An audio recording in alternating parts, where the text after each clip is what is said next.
नमस्कार दोस्तों, गुरु केम एकेडमी के ऑफिशियल यूट्यूब चैनल पर आप सभी लोगों का हार्दिक अभिनंदन व स्वागत है। मैं आपका अपना डॉक्टर अरुण कुमार शर्मा और आप देख रहे हैं गुरु केम एकेडमी का ऑनलाइन एजुकेशन। इस वीडियो में जो है हम फ्री रेडिकल के बारे में बात करेंगे। और जो फ्री रेडिकल है आपको पता है odd electron species paramagnetic species है, ठीक है नहीं है। वो सारी डिटेल दूंगा जो आपको रिक्वायर्ड होगी किसमें, फ्री रेडिकल के लिए, और इसकी सारी रिएक्शंस अपन देखेंगे। एक रिएक्शन जो मैं करवा चुका हूं वो है tri n butyl tin hydride की रिएक्शन, आप चेक कर लेना। उसका लिंक मैं डिस्क्रिप्शन बॉक्स में दे दूंगा, ठीक है नहीं है। वो रिएक्शन इस वीडियो में नहीं आएगी। तो स्टार्ट करें अपन फ्री रेडिकल। देखो, फ्री रेडिकल आपकी एक ऑर्गेनिक इंटरमीडिएट है। क्या है बेटा? ऑर्गेनिक इंटरमीडिएट, जो फ्री रेडिकल मैकेनिज्म से जो रिएक्शंस होती हैं उनमें बनती है, ठीक है नहीं है। तो हमें इस वीडियो में क्या क्या देखना है कि सबसे पहले तो हमें ये देखना है कि हमारे पास जो रेडिकल है तो ट्राइगोनल प्लेनर कब होगा, पिरामिडल कब होगा, ठीक है नहीं है। पहला तो ये। दूसरी चीज, ये जो बन रही है आपकी रेडिकल, ये कैसे बन रही है, फॉर्मेशन कैसे होगा रेडिकल का, ठीक है नहीं है। तीसरी बात यह है कि इन रेडिकल का भविष्य क्या होगा, फेट, इनका भविष्य क्या होगा, किस प्रकार की ये रिएक्शंस शो करेंगी और कहां कहां ये अपना कंट्रीब्यूशन देती हैं, कौन कौन सी रिएक्शन है जहां पे फ्री रेडिकल मैकेनिज्म होती है, ठीक है नहीं है। और उसके बाद जो है अपना वो स्टेबिलिटी है। हालांकि मैं स्टेबिलिटी वाला पोर्शन पहले ही करवा दूंगा। स्टेबिलिटी ऑफ फ्री रेडिकल्स अपन देखेंगे, टाइप ऑफ फ्री रेडिकल्स देखेंगे कि कितने प्रकार के अपने पास फ्री रेडिकल्स होते हैं और कौन से फ्री रेडिकल अपने यहाँ पे काम में आएंगे, कौन कौन से एग्जाम में पूछे जाते हैं, सारी अपन चर्चा करने वाले हैं, ठीक है। तो वीडियो के लास्ट तक बने रहना, क्योंकि लास्ट में मैं बताऊंगा आपको important questions, important reactions and questions जो आपके एग्जाम में आ सकते हैं, ठीक है भाई। चलें, देखो सबसे पहले अपन बात कर लेते हैं कि जो फ्री रेडिकल है उसका इंफ्रा कैसा होता है, इंफ्रास्ट्रक्चर, ठीक है। तो ये अपने पास रेडिकल है, कार्बन के ऊपर एक डॉट लगाते हैं अपन, वो रेडिकल बन जाता है, ठीक है। बाकी की एक डॉट जो है वैलेंसी को रिप्रेजेंट कर रहा है कि एक वैलेंसी वैकेंट है, बाकी की जो 3 वैलेंसी है वो 3 वैलेंसी आपकी ज्वाइंट है किसी ना किसी ग्रुप से, क्लियर है रेडिकल। अब सवाल ये उठता है कि इस रेडिकल का फॉर्मेशन कैसे होता है। तो अपन इसकी चर्चा बाद में भी करेंगे और अभी भी कर लेते हैं। देखो रेडिकल का फॉर्मेशन, आप ध्यान रखना, रेडिकल फॉर्मेशन हमेशा और हमेशा होमोलाइटिक क्लीवेज द्वारा होता है। कहां से होता है? होमोलाइटिकल क्लीवेज। अब आप कहोगे सर ये क्या होता है, तो सुनो आराम से। होमोलाइटिक क्लीवेज का मतलब होता है equal distribution of shared electron. क्या है भाई? Equal distribution of shared electron. जो बॉन्ड बना रहे हैं दो एटम, उन दो एटमों के बीच में जो शेयरिंग पेयर ऑफ इलेक्ट्रॉन है उनका इक्वल डिस्ट्रीब्यूशन, ठीक है नहीं है। अब देखो इधर समझने की कोशिश करना, ठीक है भाई। देखो जैसे मान लो कि ए और बी दो एटम है, इन्होंने अपने अपने बीच में क्या बना रखे हैं, बॉन्ड बना रखे हैं, दो शेयर्ड इलेक्ट्रॉन है, दिख रहे हैं आपको, ठीक है नहीं है। तो ये इलेक्ट्रॉन इक्वली क्या हो जाएंगे, डिस्ट्रीब्यूट हो जाएंगे ऐसे। तो इसको अपन क्या बोलेंगे, ए तो बनेगा रेडिकल और बी भी बनेगा रेडिकल। तो इस क्लीवेज को अपन क्या बोल रहे हैं, होमोलाइटिक क्लीवेज, क्लियर है। अब आप कहोगे सर किन कंडीशंस में होमोलाइटिक क्लीवेज होता है, दैट्स द इंपॉर्टेंट पॉइंट, कि हमें यह पता होना चाहिए किन कंडीशंस में होमोलाइटिक क्लीवेज होता है। तो चले देखो इधर, होमोलाइटिक क्लीवेज की कंडीशंस क्या करेंगे अपन, हाँ जी, conditions of homolytic cleavage. Homolytic cleavage, आपका जो बॉन्ड टूट रहा है उसमें जो दोनों शेयर्ड इलेक्ट्रॉन है वो इक्वली डिस्ट्रीब्यूट कैसे होंगे। पहली चीज, जो दो एटम है, सबसे पहला जो दो एटम है उन दोनों की इलेक्ट्रॉन नेगेटिविटी चेक करेंगे अपन। इलेक्ट्रोनेगेटिविटी ऑफ ए और इलेक्ट्रोनेगेटिविटी ऑफ बी, दोनों की चेक की। तो ठीक है, दोनों की चेक की, तो दोनों की इलेक्ट्रोनेगेटिविटी का जो डिफरेंस होता है, क्या भाई, डिफरेंस इन इलेक्ट्रोनेगेटिविटी, वो नेग्लिजिबल होना चाहिए। क्या होना चाहिए? नेग्लिजिबल। ये एसेंशियल कंडीशन नहीं है, पर मैं बता रहा हूं कि इन परिस्थितियों में आपके होमोलाइटिक क्लीवेज होते हैं।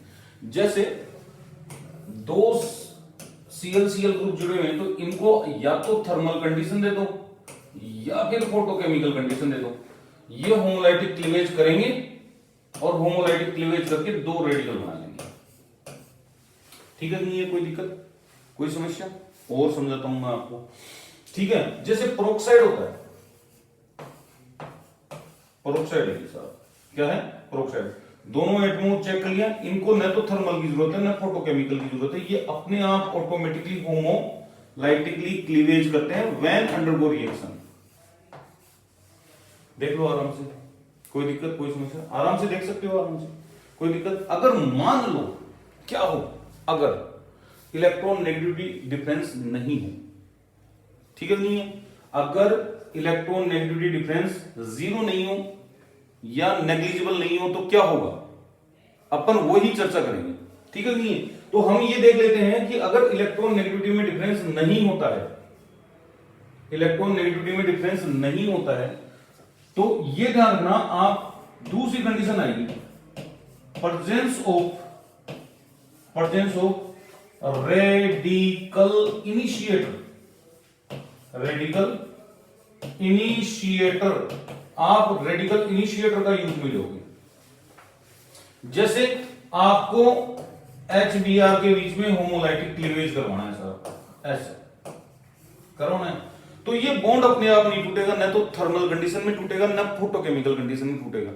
समझ में आई? इसको अगर होमोलाइटिकली क्लीवेज करवाना है, इसका होमोलाइटिकली ब्रेकेज करवाना है, तो आपको रेडिकल इनिशिएटर लेने ही पड़ेंगे। अब ये रेडिकल इनिशिएटर क्या है? तो वो रेडिकल इनिशिएटर स्पीसीज होती है जो ऑटोमेटिक खुद रेडिकल में कन्वर्ट होती है पहले, और फिर दूसरे में होमोलाइटिक क्लीवेज को क्या करती है? इनिशिएट करती है। जैसे एक एग्जांपल अपन देख चुके हैं, ठीक है, एक एग्जांपल अपन देख चुके हैं, ये रेडिकल इनिशिएटर है, दिख रहा है आपको, पेरोक्साइड। तो पेरोक्साइड जैसे ही रेडिकल बनाएगा, ये बना लिया रेडिकल, और रेडिकल जब बनाएगा ये, तो ये क्या करेगा? इस रेडिकल रिएक्शन को इनिशिएट करेगा, Br रेडिकल बनेगा। क्या बनेगा? Br radical. कोई दिक्कत, कोई समस्या? दिख रहा है, आराम से समझ में आ रहा है?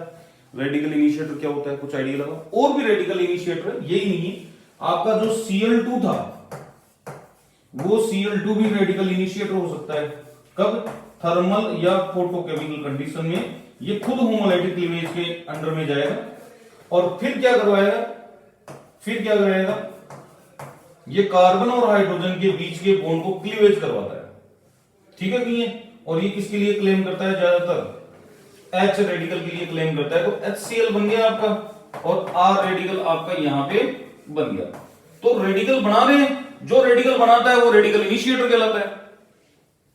समझ में आई? तो और रेडिकल इनिशिएटर देखते हैं, उतारते हुए चलो आप, और रेडिकल इनिशिएटर देखते हैं। देखो, और रेडिकल इनिशिएटर जो होता है वो होता है बेंजोइल पेरोक्साइड।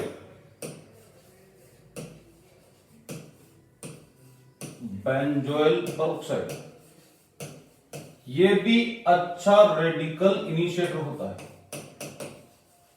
कैसे होता है, कौन होता है, वो दिखा रहा हूं मैं आपको।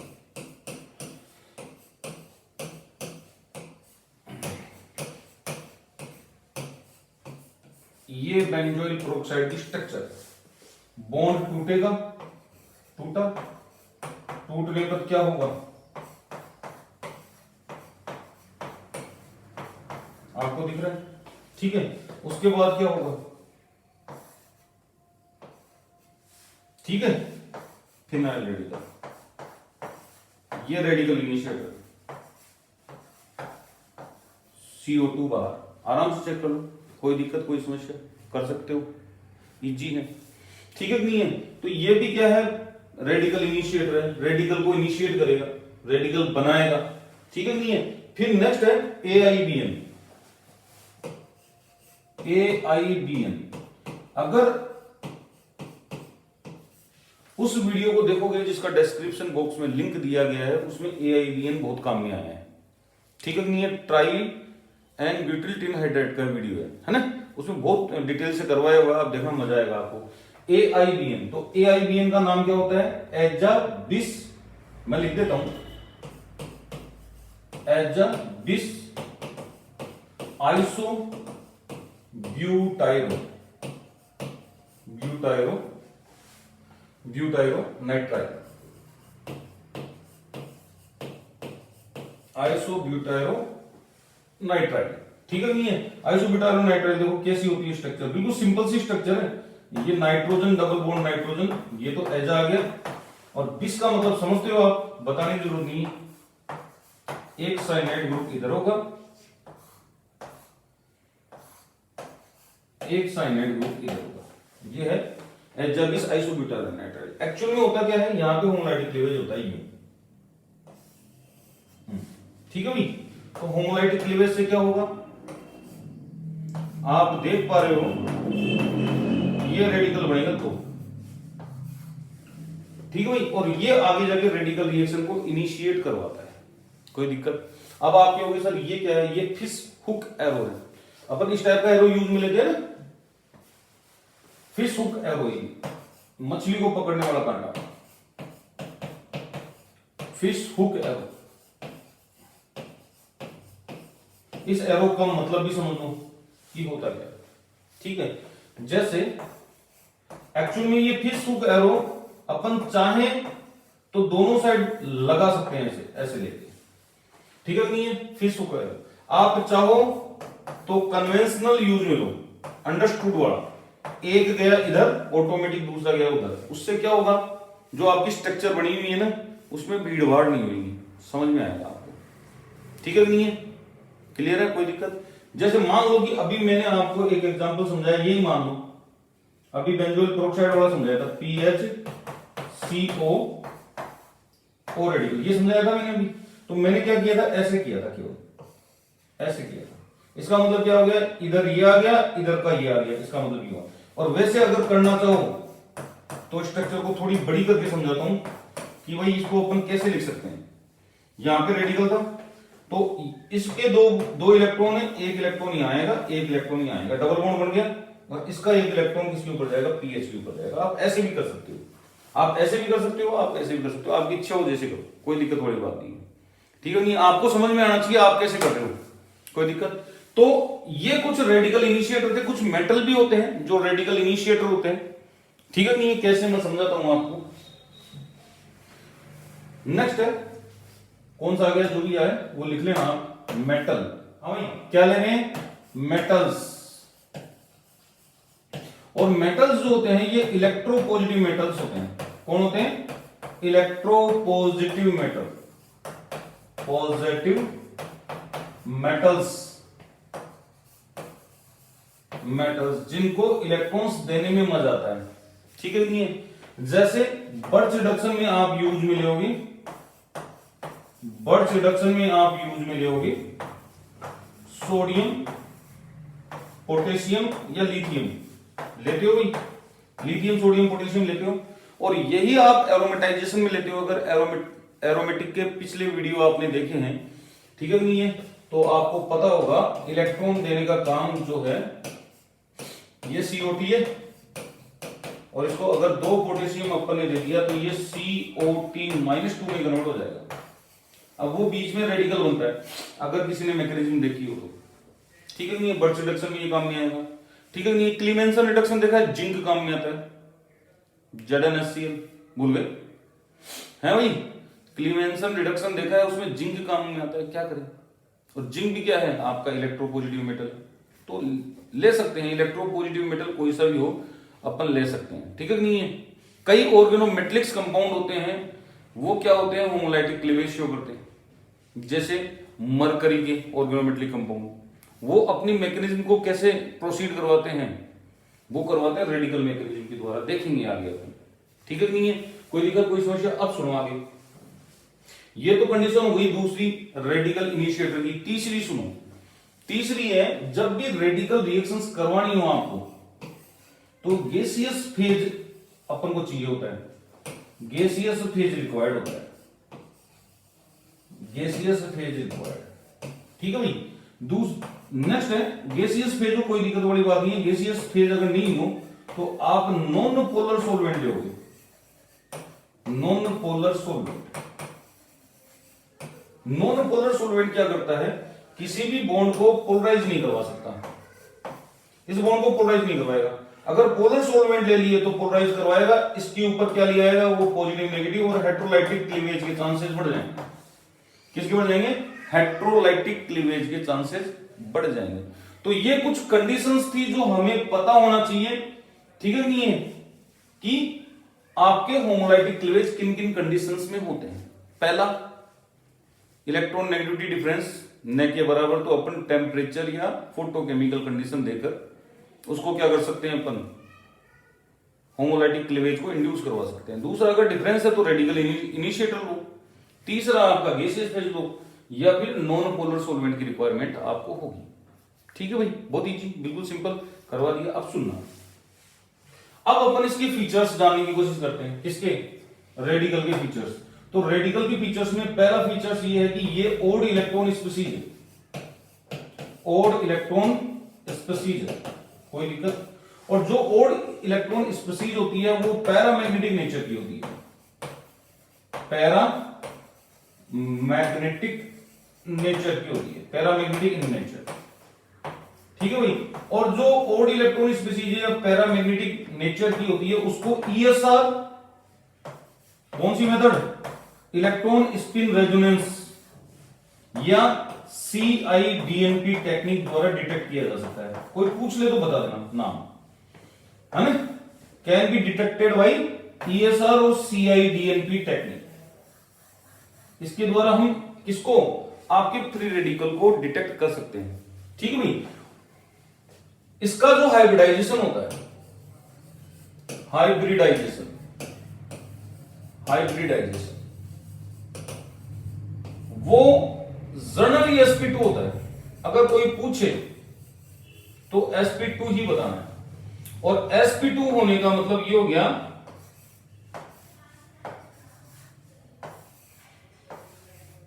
ये ठीक है नहीं है, 7 इलेक्ट्रॉन होते हैं इसके वैलेंस शेल में, 7 इलेक्ट्रॉन। कितने? 7 इलेक्ट्रॉन। दो तो ये रहे, दो ये रहे, दो ये रहे और एक ये रहा, 7 वैलेंस इलेक्ट्रॉन, यानी ओड इलेक्ट्रॉन स्पीसीज है। और आपको दिख रहा है हाइब्रिडाइजेशन sp2 है। कोई भी पूछे जवाब देना है आपको sp2। और ये जो बॉन्ड एंगल होता है वो 120 का होता है। इस कारण से ये वाला कौन सा है, ट्राइगोनल प्लेनर शेप है। कौन सी है भाई? Trigonal planar shape. कोई दिक्कत कोई समस्या? कर सकते हो आराम से, इजी है एकदम, क्लियर है। अब आपको मैं बताने जा रहा हूं कि अपना हाइब्रिडाइजेशन चेंज कब होता है, उसकी चर्चा अपन करेंगे। ठीक है बेटा, देखो चेंज कब होता है। देखो यहां पे आपके सामने एक तो CH3 रेडिकल है और एक CF3 रेडिकल है। CH3 रेडिकल को मैंने क्या बना रखा है बेटा, प्लेनर बना रखा है, दिख रहा है आपको? यानी कि CH3 जो रेडिकल है वो कुछ इस प्रकार का है, ये प्लेनर रेडिकल ऐसे। ठीक है भाई। तो हम क्या करते हैं, एक H को हटाओ, एक H को हटाओ और एक F लगा दो। तो H के पास कौन से ऑर्बिटल थे, S ऑर्बिटल। अब F के पास कौन से ऑर्बिटल हैं, P ऑर्बिटल। ये P ऑर्बिटल से ओवरलैपिंग करेगा, यानी कि यहां पे ओवरलैपिंग थी sp2 s ओवरलैपिंग, और यहां पे होगी sp2 p ओवरलैपिंग। कोई दिक्कत? इसी प्रकार से अगर आप चाहो तो आप दूसरे ग्रुप को भी हटा दो, दूसरे H को भी हटा दो, p ऑर्बिटल एक और आ गया, p ऑर्बिटल एक और आ गया। ऐसे ही आप तीसरी को भी हटा दो, तीसरी को भी हटा दिया। ठीक है भाई, तीसरी को भी हटा दिया आपको। हटाने के बाद हमें पता लगा कि यहां पे सडनली p कैरेक्टर इंक्रीज हो गए। अगर इसके और इसके कंपेयर, इसको डायरेक्ट कंपेयर करो, आप बीच में मत देखो, इसको कंपेयर करो। आपने क्या किया, suddenly P percentage character increases और इसका हाइब्रिडाइजेशन sp2 से sp3 मूव कर गया। क्या कर गया भाई, P करेक्टर इंक्रीज हो गए, P परसेंटेज करेक्टर इंक्रीज हो गए। पहले 67% थे, अब 75% हो गए। तो जैसे सडनली इंक्रीज होता है ये अपने हाइब्रिडाइजेशन को चेंज करता है sp2 से sp3 और जैसे sp3 हुआ तो sp3 ट्राई कोऑर्डिनेटेड कंडीशन में पिरामिडल शेप में रहती है और ये अपनी ज्योमेट्री को क्या कर लेता है, रीअरेंज। क्या कर लेता है, रीअरेंज। और किस में कन्वर्ट होता है, पिरामिडल CF3 रेडिकल में कन्वर्ट हो जाता है। कोई दिक्कत, कोई समस्या, कर लोगे। हाँ, स्पेशल CF3 के लिए पूछे तो आपको sp3 बोलना है हाइब्रिडाइजेशन, बाकी ये सब क्या होते हैं आपके sp2 होते हैं। कोई दिक्कत वाली बात नहीं है, क्लियर है, कोई दिक्कत कोई समस्या, कर सकते हो आराम से। अब जो है नेक्स्ट जो है अपन चर्चा करेंगे कि रेडिकल बनता कब है, क्यों बनेगा रेडिकल, क्या जरूरत पड़ गई, ठीक है नहीं, और स्टेबिलिटी क्या है, क्योंकि अपन सीधे सीधे अब स्टेबिलिटी और टाइप के ऊपर आएंगे, ठीक है नहीं है। तो देखो इधर एक्स वाई कोई स्पीसीज थी, वो एक्स और वाई रेडिकल यहां पे बना रही है, ठीक है नहीं है। अब यहां पे हमने जो चेक किया वो चेक किया फ्री एनर्जी। क्या चेक किया, फ्री एनर्जी। फॉरवर्ड रिएक्शन को चेक करो आप, अगर फ्री एनर्जी की वैल्यू ग्रेटर है तो इसका मतलब ये हो गया, फ्री एनर्जी की वैल्यू ग्रेटर है, इसका मतलब ये बॉन्ड स्ट्रॉन्ग है। पॉजिटिव में ज्यादा होगी ना, पॉजिटिव में ज्यादा, तो इसका मतलब ये बॉन्ड स्ट्रॉन्ग है, इसको टूटने में बड़ा जोर आएगा, ठीक है नहीं है। और अगर रिवर्स रिएक्शन की फ्री एनर्जी आपकी हाई है, अगर फ्री एनर्जी आपकी हाई है तो इसका मतलब ये हो गया कि ये रेडिकल अनस्टेबल है और ये दोनों क्या करने चाहते हैं, कंबाइंड होंगे और उसमें कन्वर्ट होंगे। दोनों केस में हाई एनर्जी का मतलब क्या होता है वो आपको समझ में आया। अगर फॉरवर्ड की देखेंगे हाई एनर्जी का मतलब क्या होता है, फॉरवर्ड की का कि बॉन्ड स्ट्रॉन्ग है, फ्री एनर्जी, ठीक है नहीं है। और अगर बैकवर्ड की देखेंगे अपन हाई एनर्जी का, इसका मतलब ये हो गया कि ये जो रेडिकल हैं ये कम स्टेबल है, लेस स्टेबल है। कोई दिक्कत कोई समस्या, कर सकते हो आराम से। रेडिकल स्टेबिलिटी को आपने पता किया डेल्टा जी को कंपेयर करके, डेल्टा जी की आपने वैल्यू चेक की उसके आधार पर, ठीक है नहीं है। अब जो अपन चलते हैं वो स्टेबिलिटी ऑफ फ्री रेडिकल के ऊपर चलते हैं। किसके ऊपर चलेंगे, स्टेबिलिटी ऑफ फ्री रेडिकल के ऊपर। तो देखो आप स्टेबिलिटी ऑफ फ्री रेडिकल अपन चेक करते हैं, ठीक है भाई। तो स्टेबिलिटी ऑफ फ्री रेडिकल आप चेक करने के लिए तैयार हो गया। तो देखो हमें चेक करनी है किसकी, stability of free radical. Nature की बात बाद में करेंगे। स्टेबिलिटी ऑफ फ्री रेडिकल,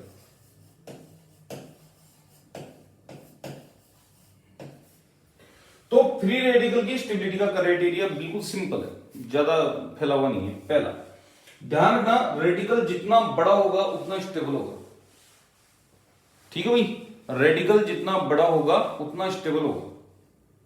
मैं क्या कह रहा हूं, रेडिकल जितना बड़ा होगा उतना स्टेबल होगा। ये मैं एनर्जी से भी समझाऊंगा आपको, लेकिन अभी समझा रहा हूं मैं। देखो एच रेडिकल, फिर आपका एफ रेडिकल, फिर आपका सीएल रेडिकल, फिर आपका बी आर रेडिकल और फिर आपका आई रेडिकल, ठीक है नहीं। अब हमने क्या किया, हमने चेक किया, हमने क्या किया, चेक किया। और चेक करने पर हमें क्या मिला वो देखते हैं। चेक करने पे हमने किए देखा कि जो डेल्टा जी थी इस रिएक्शन के लिए, इस रिएक्शन के लिए वो ज्यादा थी, इसका मतलब बॉन्ड स्ट्रॉन्ग था, ठीक है नहीं है। और इसके लिए डेल्टा जी कम थी, इसका मतलब बॉन्ड वीक था।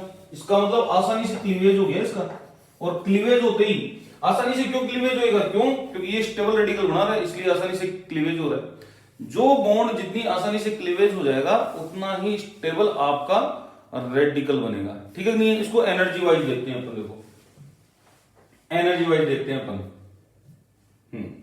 देखो इधर पहला है, आपने देखा कितनी एनर्जी चाहिए, देखो free energy 243 kilo joule mole inverse, और आयोडीन की चेक करोगे देखो 151 kilo joule mole inverse.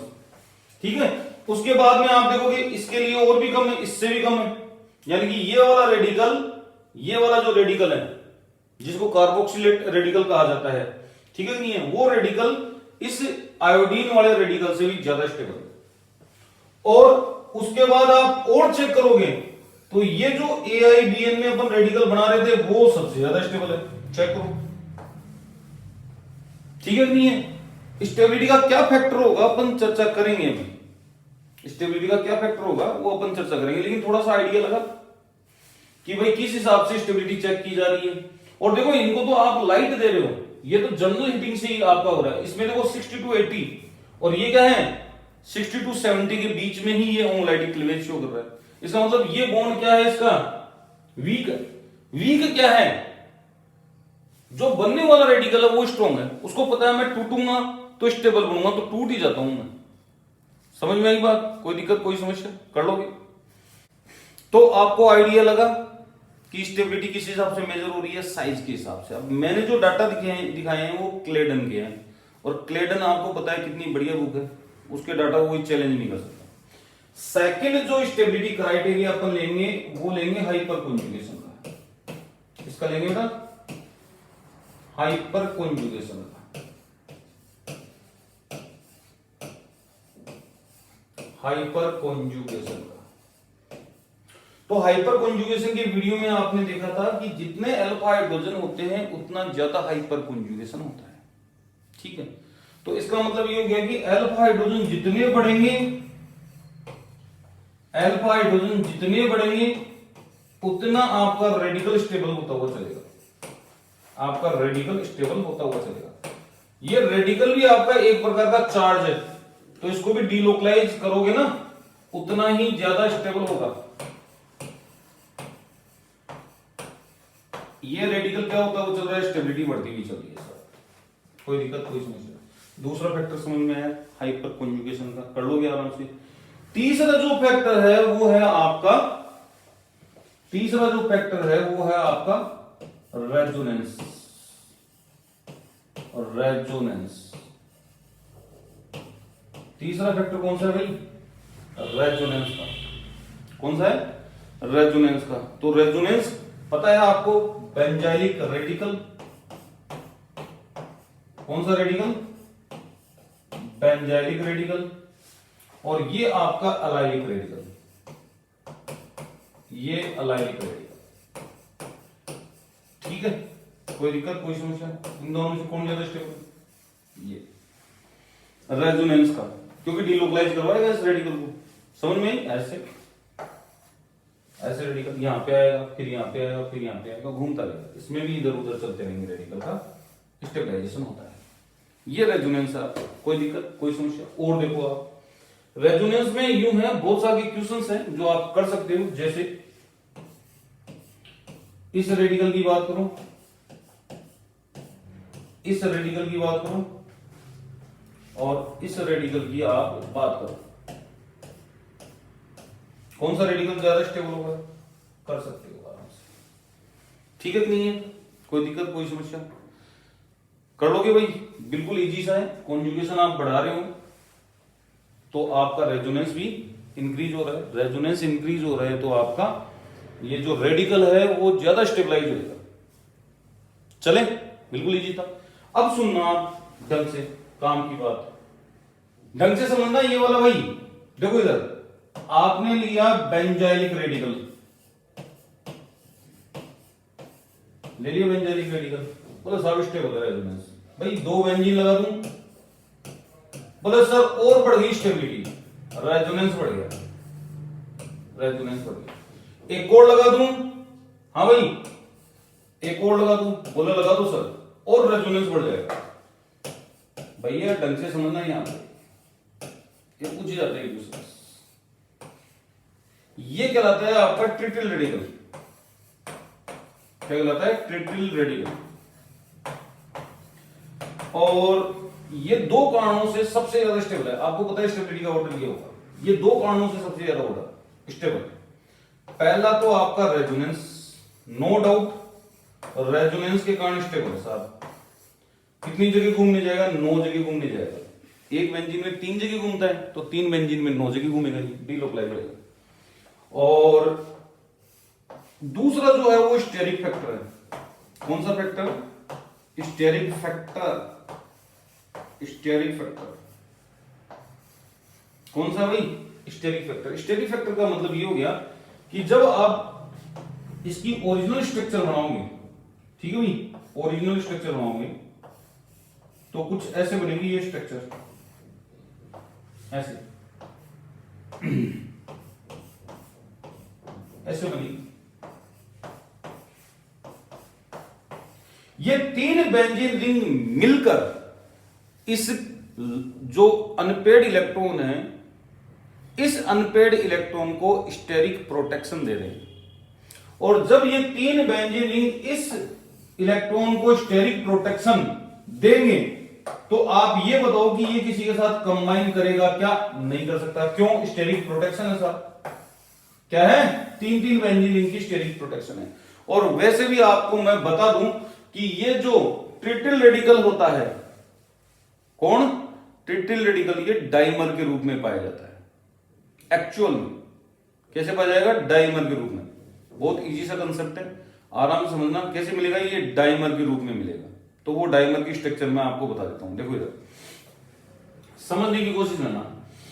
ट्रिटिल radical आप यूज में ले रहे हो तो ये आपका ट्रिटिल रेडिकल है, PH3 रेडिकल। किसी और से रिएक्शन करेगा नहीं, रिएक्शन मिक्सचर में खुद ही पड़ा हुआ है। तो ये दूसरे ट्रिटिल रेडिकल पे क्या करेगा? अटैक करेगा इसका ये वाला, ऐसे। क्योंकि डीलोकलाइज तो होता ही है, तो रेडिकल यहां पे आ गया ना गलती से, उस टाइम पे ये क्या करेगा? उस टाइम पे क्या करेगा? ये इससे कंबाइन होने की कोशिश करेगा, ऐसे। ये आ जाओ भाई, बॉन्ड बना, ठीक है नहीं? और ये बनाने में सक्सेस भी हो जाता है। और येलो कलर का एक डाइमर सॉल्यूशन, डाइमर बनाता है। येलो कलर का क्या बनाएगा भाई? डाइमर बनाएगा। ये देखो इस टाइप का डाइमर बनेगा, येलो कलर का बनेगा। कैसा बनेगा? येलो कलर का, ठीक है। तो इसका मतलब ये हुआ कि ये जो ट्रिटिल रेडिकल है ये अपने आप में बहुत ज्यादा स्टेबल है, किसी और से रिएक्शन करने नहीं जाएगा, आपस में रिएक्शन कर लेगा, इतना ज्यादा स्टेबल है, ठीक है नहीं? अब सुनना आप, रेडिकल वो स्पीशीज होती है जिसके लिए पोटेंशियल एनर्जी 0 होती है। पता बताने की जरूरत नहीं है आपको, हाईली रिएक्टिव होती है। थोड़ी बहुत रिएक्टिविटी तो है, तभी तो आपस में कंबाइंड हो गई है। तो ऐसे रेडिकल जिनकी बाहर रिएक्शन करने की टेंडेंसी नेग्लिजिबल होती है वो परसिस्टेंट रेडिकल कहलाते हैं। क्या कहलाते हैं? परसिस्टेंट रेडिकल, यानी कि लंबे समय तक एज रेडिकल बने रह सकते हैं सॉल्यूशन में।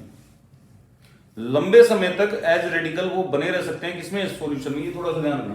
तो ये देखो आप, कुछ परसिस्टेंट रेडिकल है। पहला ट्रिटिल रेडिकल बता दिया, दूसरा टेम्पो है आपका,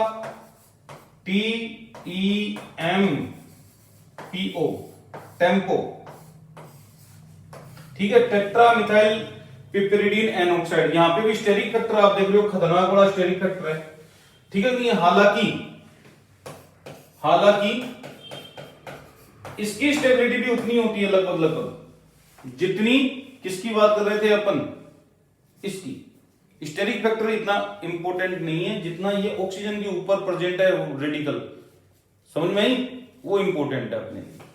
नेक्स्ट देखोगे आप, और आप साथ में ये चेक करोगे कि इस रेडिकल के बगल में लोन पेयर वाला स्पीशीज जुड़ा हुआ है। अभी बात करेंगे इसकी, लोन पेयर वाला जुड़ा हुआ हो या दूसरा जुड़ा हुआ हो तो उसको क्या बोलेंगे। तीसरा जो परसिस्टेंट रेडिकल है वो है ट्राई टर्सी ब्यूटिल फिनोक्सिल रेडिकल। ये भी स्टेरिक फैक्टर बहुत ज्यादा स्टेबल है, और अगर इसका फिनोक्सिल रेडिकल बनाया जाए तो वो भी स्टेबल है। फिनोक्सिल रेडिकल रेजोनेंस दिख रहा है, रेजोनेंस में चला जाएगा ये अंदर, रेजोनेंस, कोई दिक्कत। और लास्ट जो है वो है फोर्थ आपका डाइफिनाइल पिक्रिल हाइड्रोजिल रेडिकल। हाइड्रोजन और पिक्रिक एसिड का बना हुआ है, देखो यहां OH होता तो पिक्रिक एसिड, तो इसलिए पिक्रिल बोलते हैं इसको। इस रेडिकल को पिक्रिल बोलते हैं, इस पोजीशन को बोल दिया पिक्रिल हाइड्रोजिल, डाइफिनाइल है, डाइफिनाइल पिक्रिल हाइड्रोजिल रेडिकल। तो ये 4 रेडिकल ऐसे होते हैं जो परसिस्टेंट रेडिकल की कैटेगरी में रखे गए हैं। इनकी स्टेबिलिटी का मुकाबला किसी के साथ ही नहीं किया जाता, किसी के साथ ही नहीं किया जाएगा, ठीक है नहीं है, अपने आप में बहुत स्टेबल है। फिर एक और आता है, वो ढंग से समझना भाई, यहां पे आपसे हाथ जोड़ के रिक्वेस्ट है, ये आप थोड़ा सा बढ़िया तरीके से समझ लेना, ठीक है नहीं है। वो आता है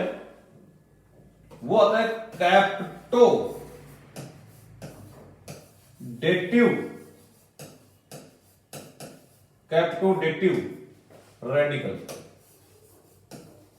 अब बोलोगे सर ये कैप्टोडेटिव रेडिकल क्या होते हैं? ये 2 प्रकार के रेडिकल होते हैं कैप्टोडेटिव। कितने प्रकार के होते हैं बेटा? 2 प्रकार के। पहला रेडिकल कहलाएगा, क्योंकि रेडिकल जो है न तो इलेक्ट्रोफाइल है या न्यूक्लियोफाइल, अब इनको बनाया जाएगा, या तो इलेक्ट्रोफाइल बनाया जाएगा या न्यूक्लियोफाइल बनाया जाएगा, ठीक है नहीं है। जैसे मान लो कि एक रेडिकल है आपका, ये रेडिकल है साहब CH2 रेडिकल है, और इसके मैंने लगा दिए इलेक्ट्रॉन विड्रॉइंग ग्रुप। क्या लगा दिए? जैसे NO2 ग्रुप लगा दिया, साइनाइड ग्रुप लगा दिया मैंने, CHO ग्रुप लगा दिया, ऐसे इलेक्ट्रॉन विड्रॉइंग ग्रुप लगा दिया, तो इसकी नेचर कैसी हो जाएगी? ये इलेक्ट्रॉन इनकी तरफ मूव करेगा, इलेक्ट्रोफिलिक नेचर का हो जाएगा। ये कैसे हो जाएगा बेटा? तो ये इलेक्ट्रोफिलिक रेडिकल आ गया आपका। कैप्टोडेटिव रेडिकल में पहला कौन सा आ गया? Electrophilic radical, electrophilic radical. दूसरा जो होता है वो होता है nucleophilic radical, nucleophilic radical, nucleophilic radical, ठीक है नहीं है। न्यूक्लियोफिलिक रेडिकल में क्या होगा? जो आपका रेडिकल है कोई भी XYZ, उसके ऊपर इलेक्ट्रॉन रिलीजिंग ग्रुप जुड़े हुए होंगे, ERG ऐसे, जैसे OR लोन पेयर है ना, लोन पेयर वाली, N लोन पेयर वाले ग्रुप जुड़े हुए हैं, इलेक्ट्रॉन रिलीजिंग ग्रुप। समझ में आई? तो वो क्या कहलाते हैं आपके? क्या कहलाते हैं? OR हुआ, OH हुआ, कुछ भी लिख सकते हो यार, आपको पता है, ऑक्सीजन नाइट्रोजन वाले, वो न्यूक्लियोफिलिक होंगे क्योंकि वो इलेक्ट्रॉन रिलीज करेंगे। अब ये करोगे सर -I होता है, अरे लोन पेयर से रिलीज करते हैं, ये कहां से करते हैं? लोन पेयर से। अब सुनना, कैप्टोडेटिव रेडिकल में क्या है? ये जो रेडिकल होते हैं नॉर्मल एल्किल रेडिकल से ज्यादा स्टेबल होते हैं, लेकिन बेंजाइलिक से कम स्टेबल होते हैं। मैंने क्या कहा, दोबारा सुन लेना। कैप्टोडेटिव रेडिकल नॉर्मल एल्काइल रेडिकल से ज्यादा स्टेबल होते हैं, लेकिन बेंजाइलिक रेडिकल से कम स्टेबल होते हैं। समझ में आई बात या नहीं आई? बिल्कुल सिंपल सी कहानी है, सुनो। चाहे आप रेडिकल के ऊपर इलेक्ट्रॉन विड्रॉइंग ग्रुप लगाओ, चाहे इलेक्ट्रॉन रिलीजिंग ग्रुप लगाओ, दोनों सूरत में रेडिकल की स्टेबिलिटी बढ़ती है। क्या कहा मैंने? एनी ग्रुप, कौन सा group? Any group, any group electron releasing और electron withdrawing group are present on radical, it will increase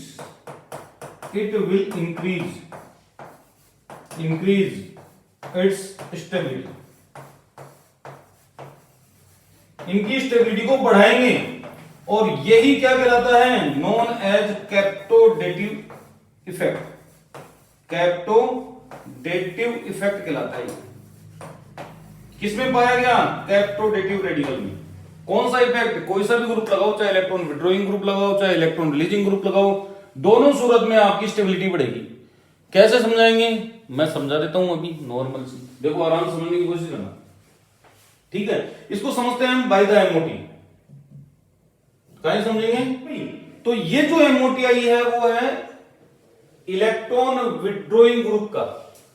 समझ में आई? इसमें क्या भाई? इलेक्ट्रॉन विड्रॉइंग ग्रुप की MOT आपके सामने दिखाई दे रही है पूरी की पूरी। ज्यादा परेशान मत होना बेटा, बिल्कुल समझ में आएगा आराम से, अब समझ में आएगा इधर।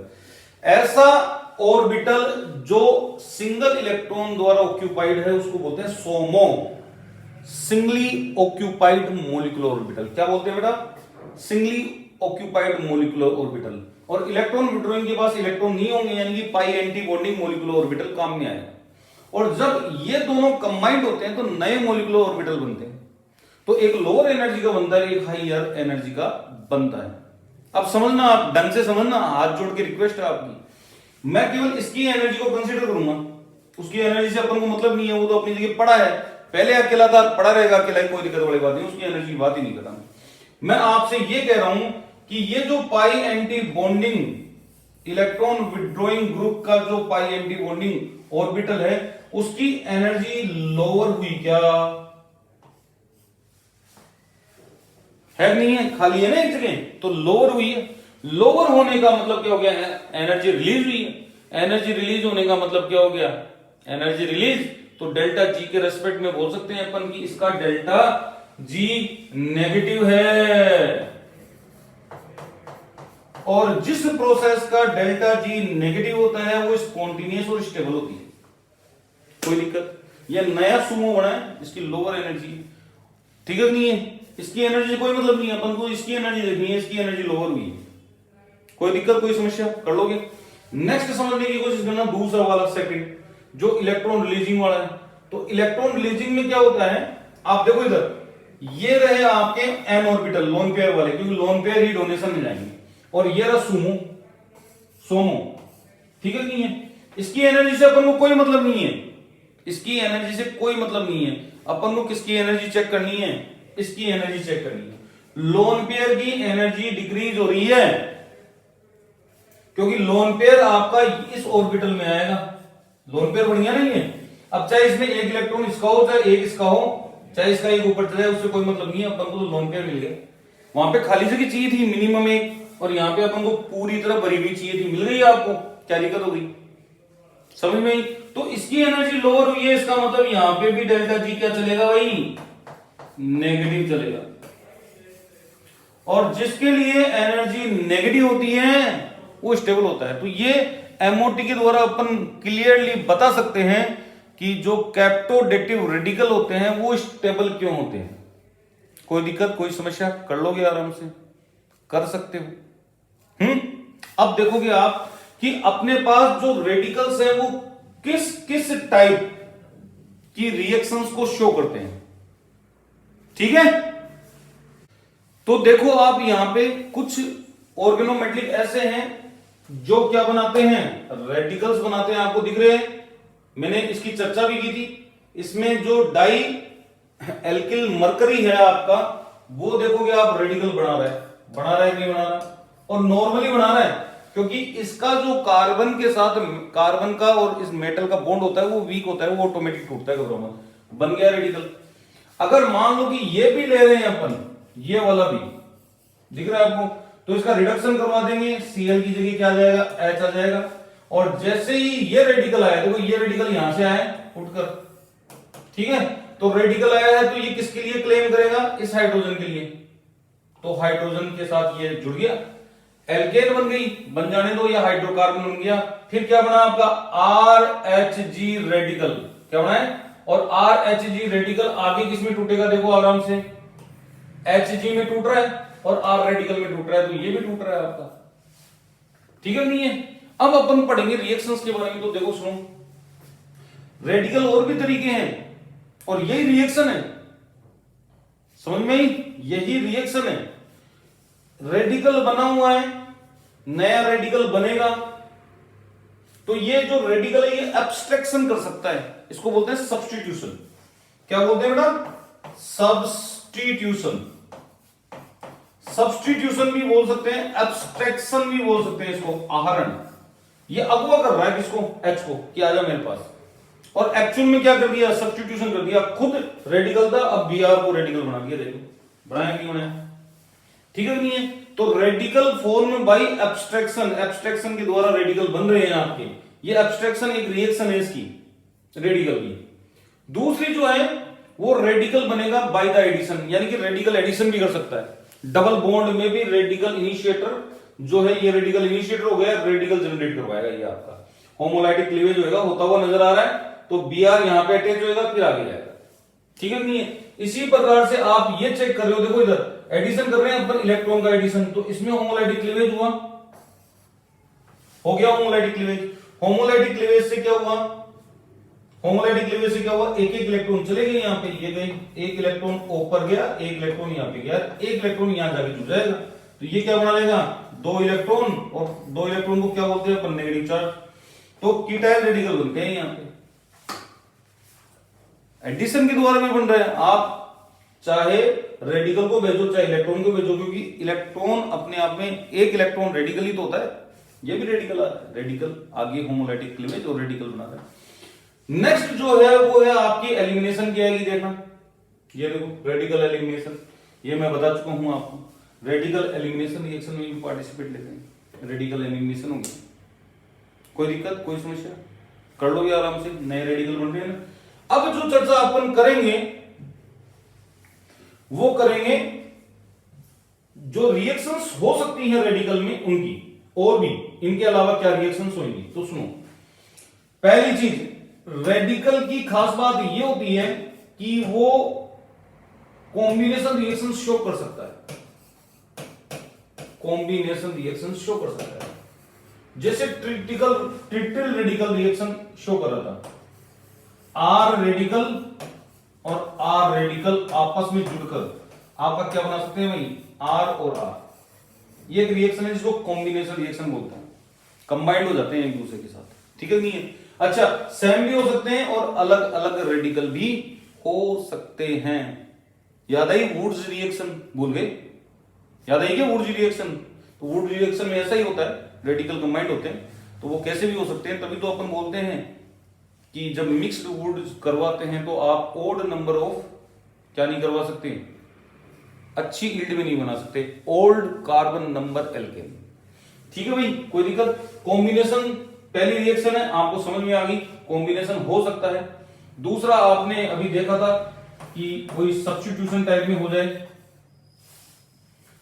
कोई सब्स्टिट्यूशन टाइप में हो जाए, जैसे आर रेडिकल है तो R radical H B R के पास आएगा और ये क्या करेगा, रेडिकल लेके जाएगा, आर एच बनाएगा और यहां पे क्या बन जाएगा बेटा, बी आर रेडिकल, सब्स्टिट्यूशन हुआ नहीं हुआ, इसको एब्स्ट्रैक्शन भी बोलते हैं, पीछे भी देखी थी इसको।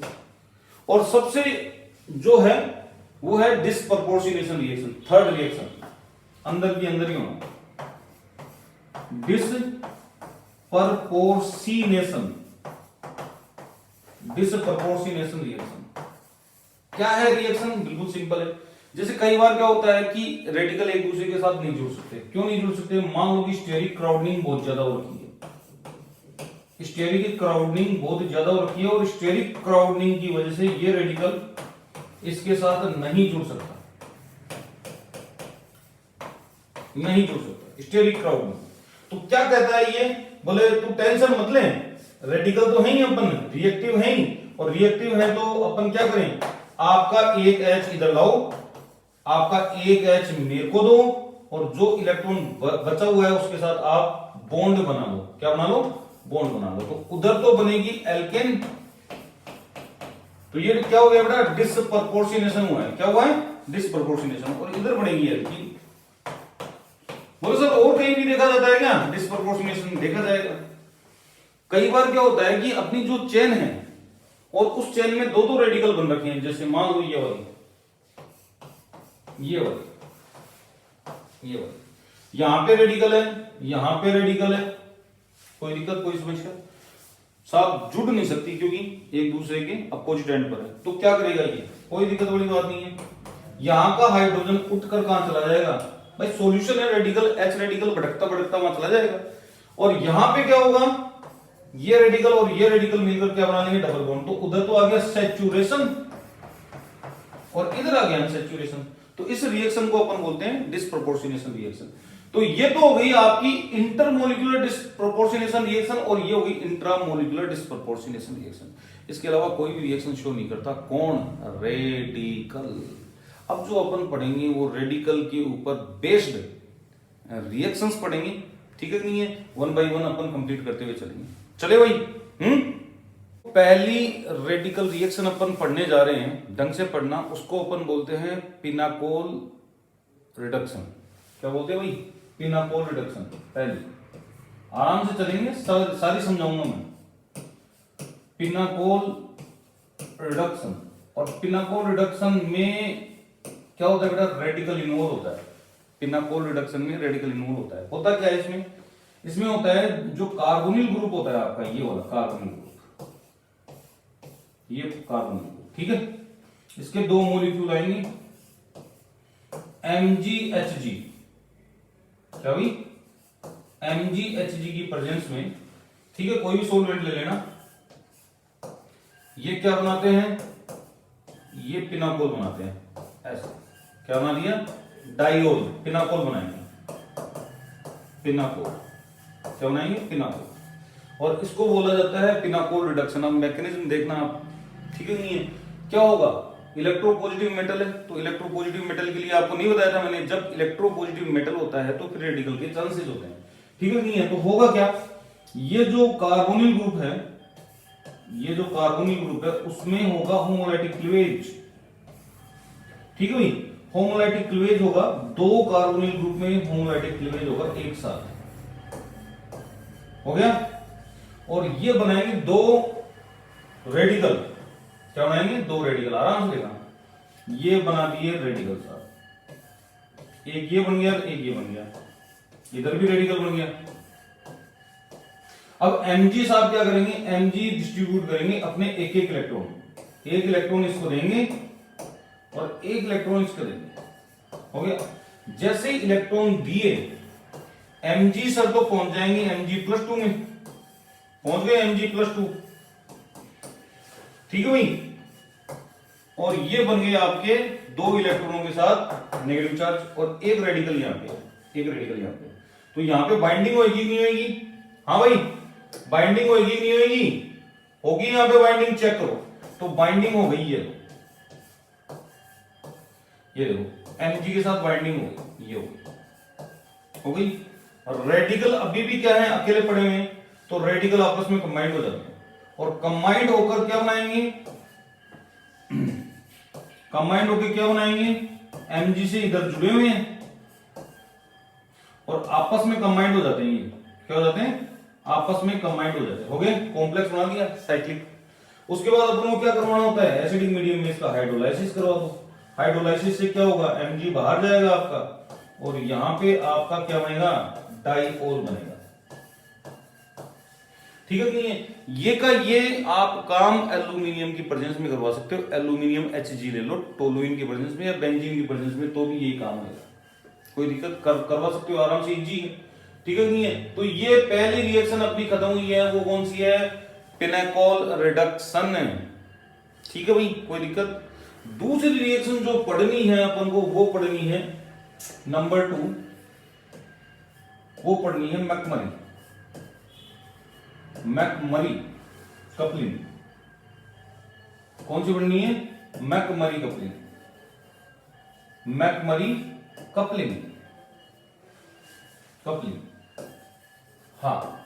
और मैकमरी कपलिंग में क्या होता है, सब दो कंपाउंड आएंगे, वही कार्बोनिल कंपाउंड के दो, और यहां पे दिया हुआ रहता है आपका TiCl3 और साथ में लिथियम एल्यूमिनियम हाइड्राइड, ठीक है। और बनाएगा ये एल्कीन, क्या बनाएगा, एल्कीन बनाएगा, ये इस टाइप से कपलिंग करवा देगा ये। आप ये सोच रहे हो पिनाकोल बनेगा, पिनाकोल भी बन सकता है मे बी, लेकिन पिनाकोल बनाने के लिए आपको रिएक्शन लो टेम्परेचर पे रखनी पड़ेगी। अगर ये प्रोडक्ट चाहते हो तो लो टेम्परेचर पे रखो, लेकिन मैकमरी कपलिंग जो है जनरली वो इसके लिए ही ली जाती है। आपको करवाना है इसके साथ फिर ओस्मियम टेट्राऑक्साइड ले लो, ये बनाना है तो।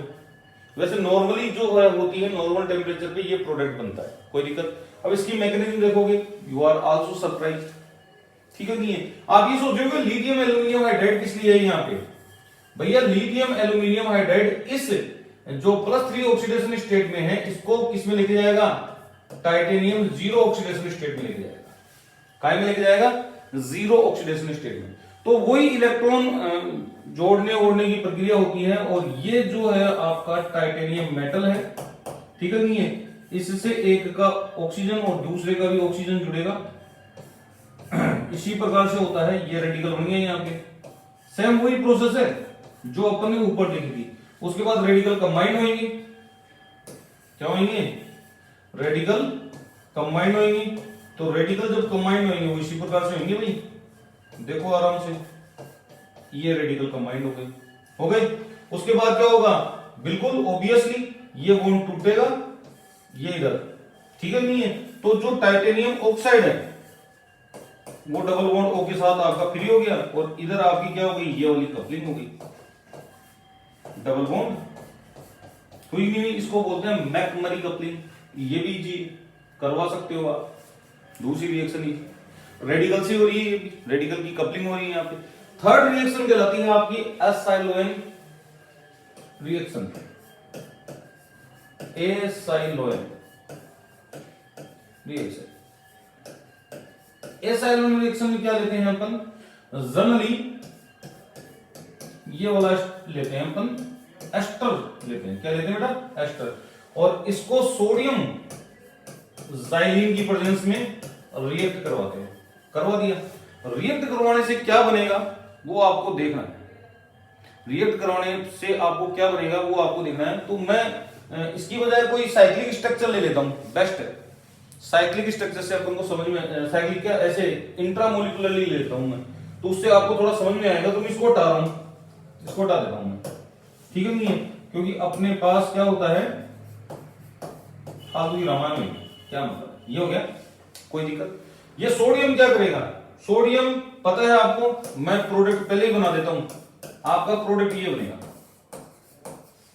जिसको क्या कहा गया है, असाइलोएन, ठीक है नहीं है, और इसको असाइलोएन रिएक्शन कहा गया है। अब कैसे होगी ये रिएक्शन वो बताने जा रहा हूं। सोडियम क्या करेगा पता है, होमोलाइटिक क्लीवेज करवाएगा, करवा दिया होमोलाइटिक क्लीवेज। तो यहां पे क्या बन गया, हाँ जी, एक रेडिकल कहां बन गया, दोनों तरफ होंगे रेडिकल। आप क्या सोच रहे हो, एक साइड ही रेडिकल बनेगा, नहीं दोनों साइड रेडिकल, ये बन गया रेडिकल, बन गया ना रेडिकल, कोई दिक्कत कोई समस्या, आराम से सुनना।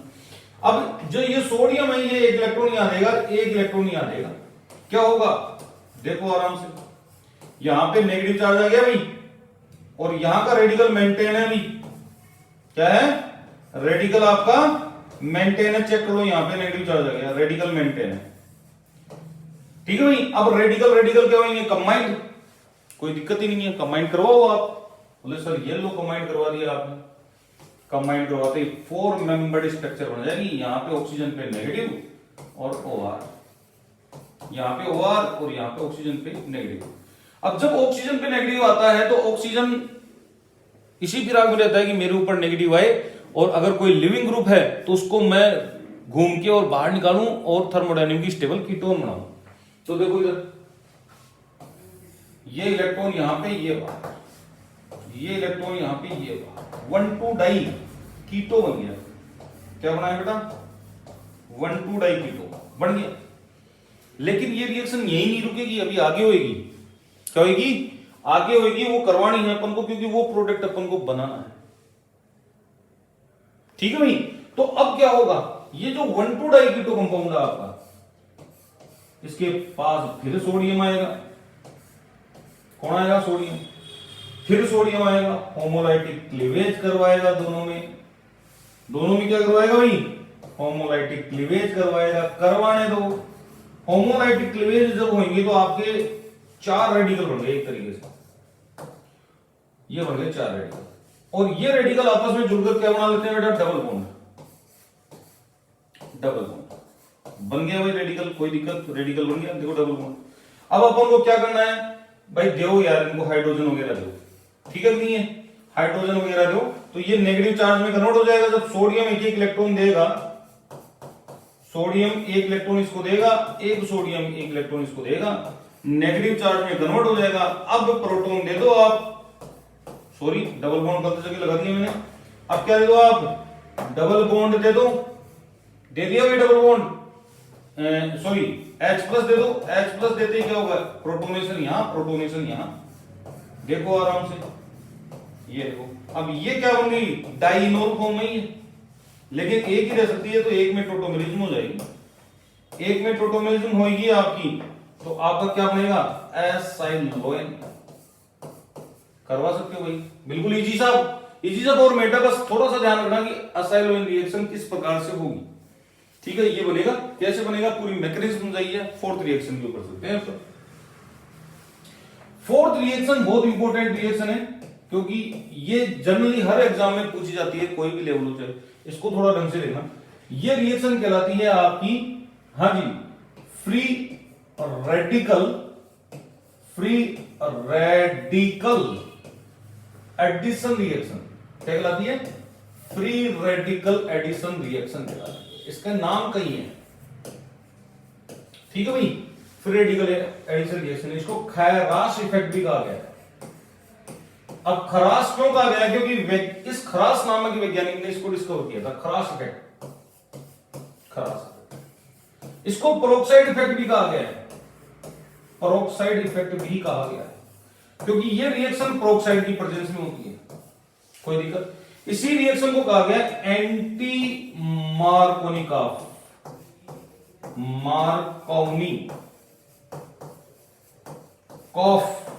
एडिशन, क्योंकि यहां पे जो प्रोडक्ट बनता है वो एंटी मार्कोनिकॉफ प्रोडक्ट बनता है। तो देखो, पहली टर्मिनोलॉजी और दूसरी टर्मिनोलॉजी को समझाने की जरूरत नहीं है, एंटी मार्कोनिकॉफ को समझाने की जरूरत है। मैं समझा देता हूं आपको, ठीक है भाई? तो चले, ये आपका था।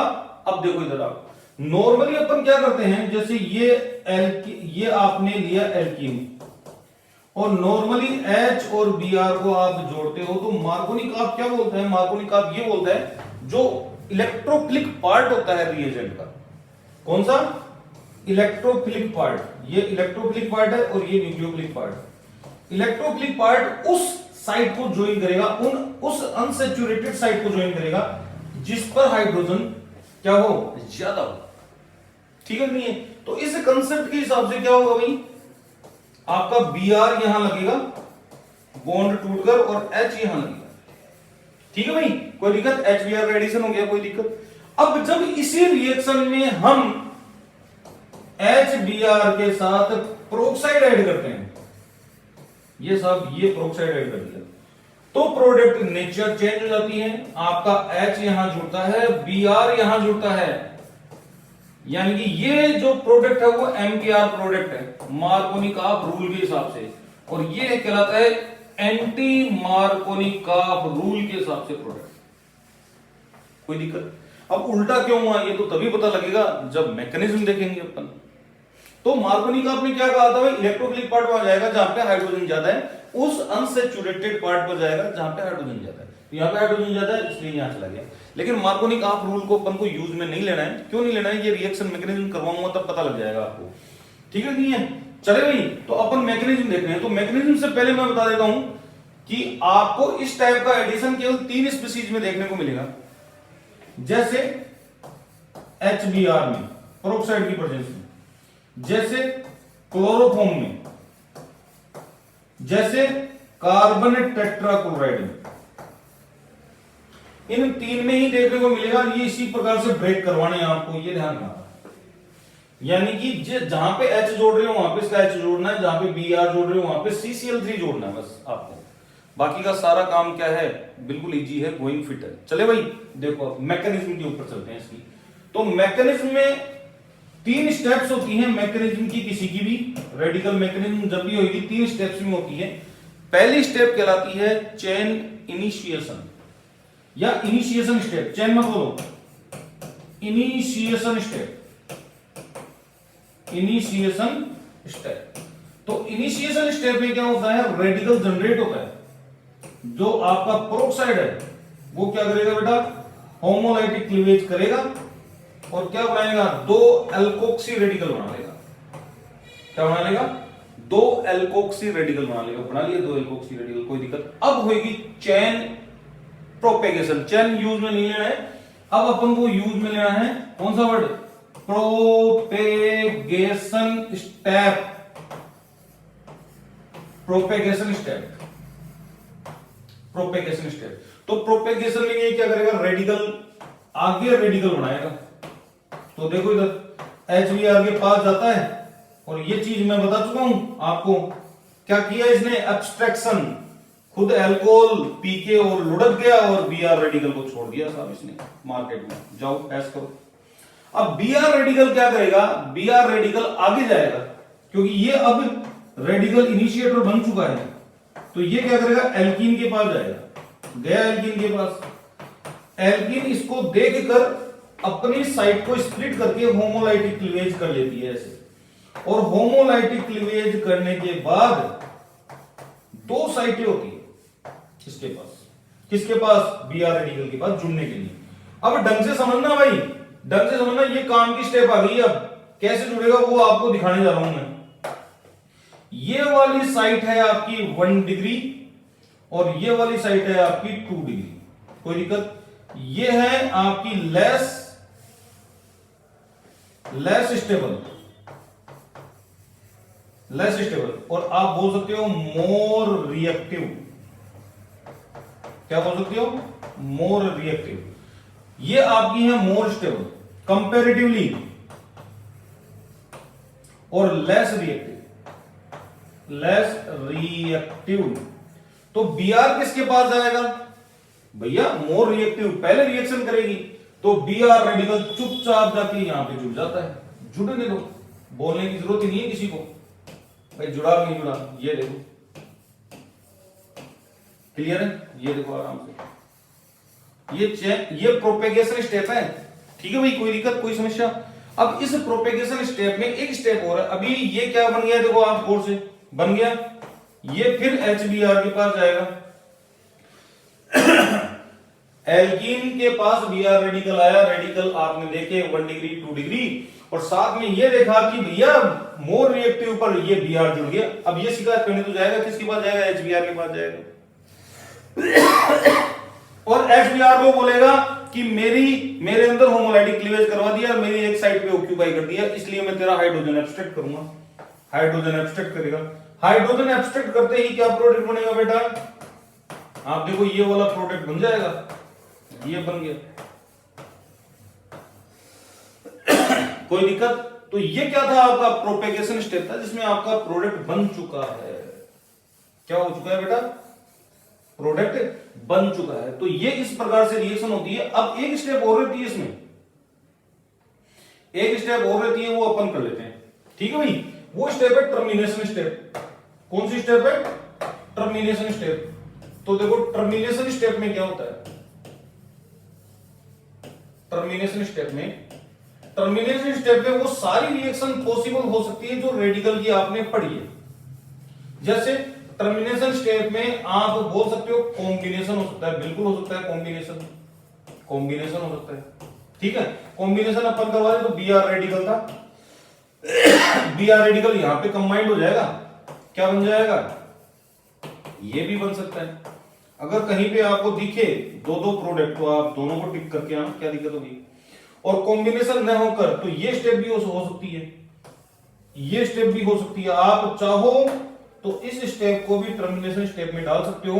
क्यों, क्योंकि ये क्या है, एब्स्ट्रैक्शन स्टेप। तो एब्स्ट्रैक्शन प्रोसेस भी किसमें हो सकती है,